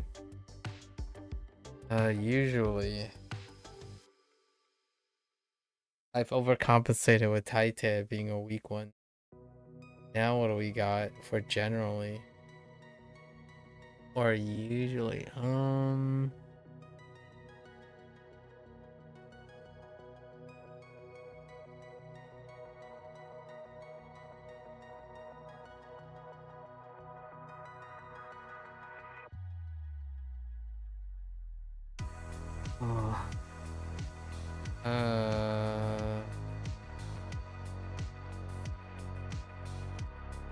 Maybe futsu could work. 私は普通夜の11時に寝ます。 Yeah, 普通 and 大抵 normally, ordinary, commonly, average. Alright, that's 100 for us. We're gonna back out of here. 217. Well, time's limited. 4 hours is pretty good. Alright, so we do have two bookmarks. It was Toka and what? Hanau? Toka and Hanau.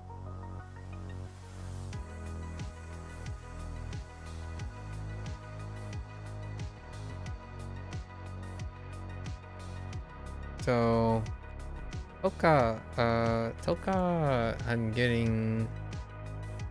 Toka's gonna have to be.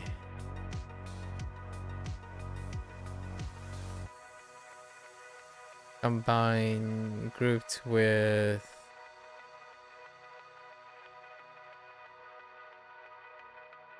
Is that the character? I'm actually not sure. I feel like I'm missing something in this character. No, that's Tera. Hold up. Nado. Where are you, Nado? I'm missing the bamboos. That explains a lot. Wait, are they bamboos or are they flowers? I actually think it might. Oh no. Probably bamboos, right? Over the town. So these two are gonna have to be grouped. These two are gonna be grouped together.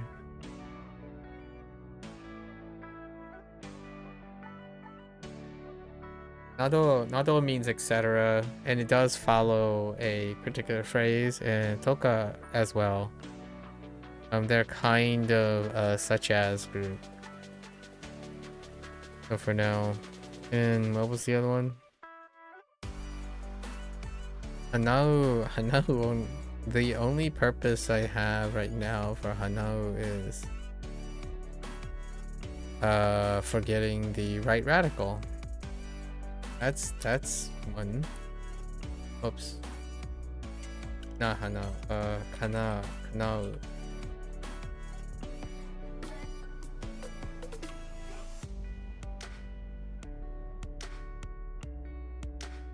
Cross, not a 7. That's Scald. I wrote Scald. Yeah, Hanau is the only use case right now is to come true. So we won't link that to anything.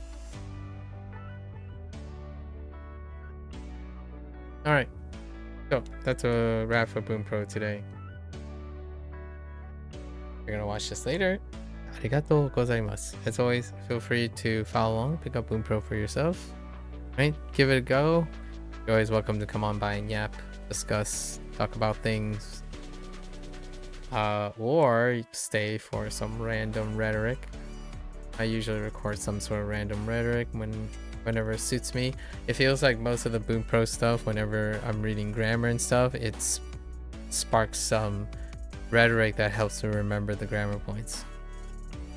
That was earlier today. It was very early. Until then, 皆さんまたね。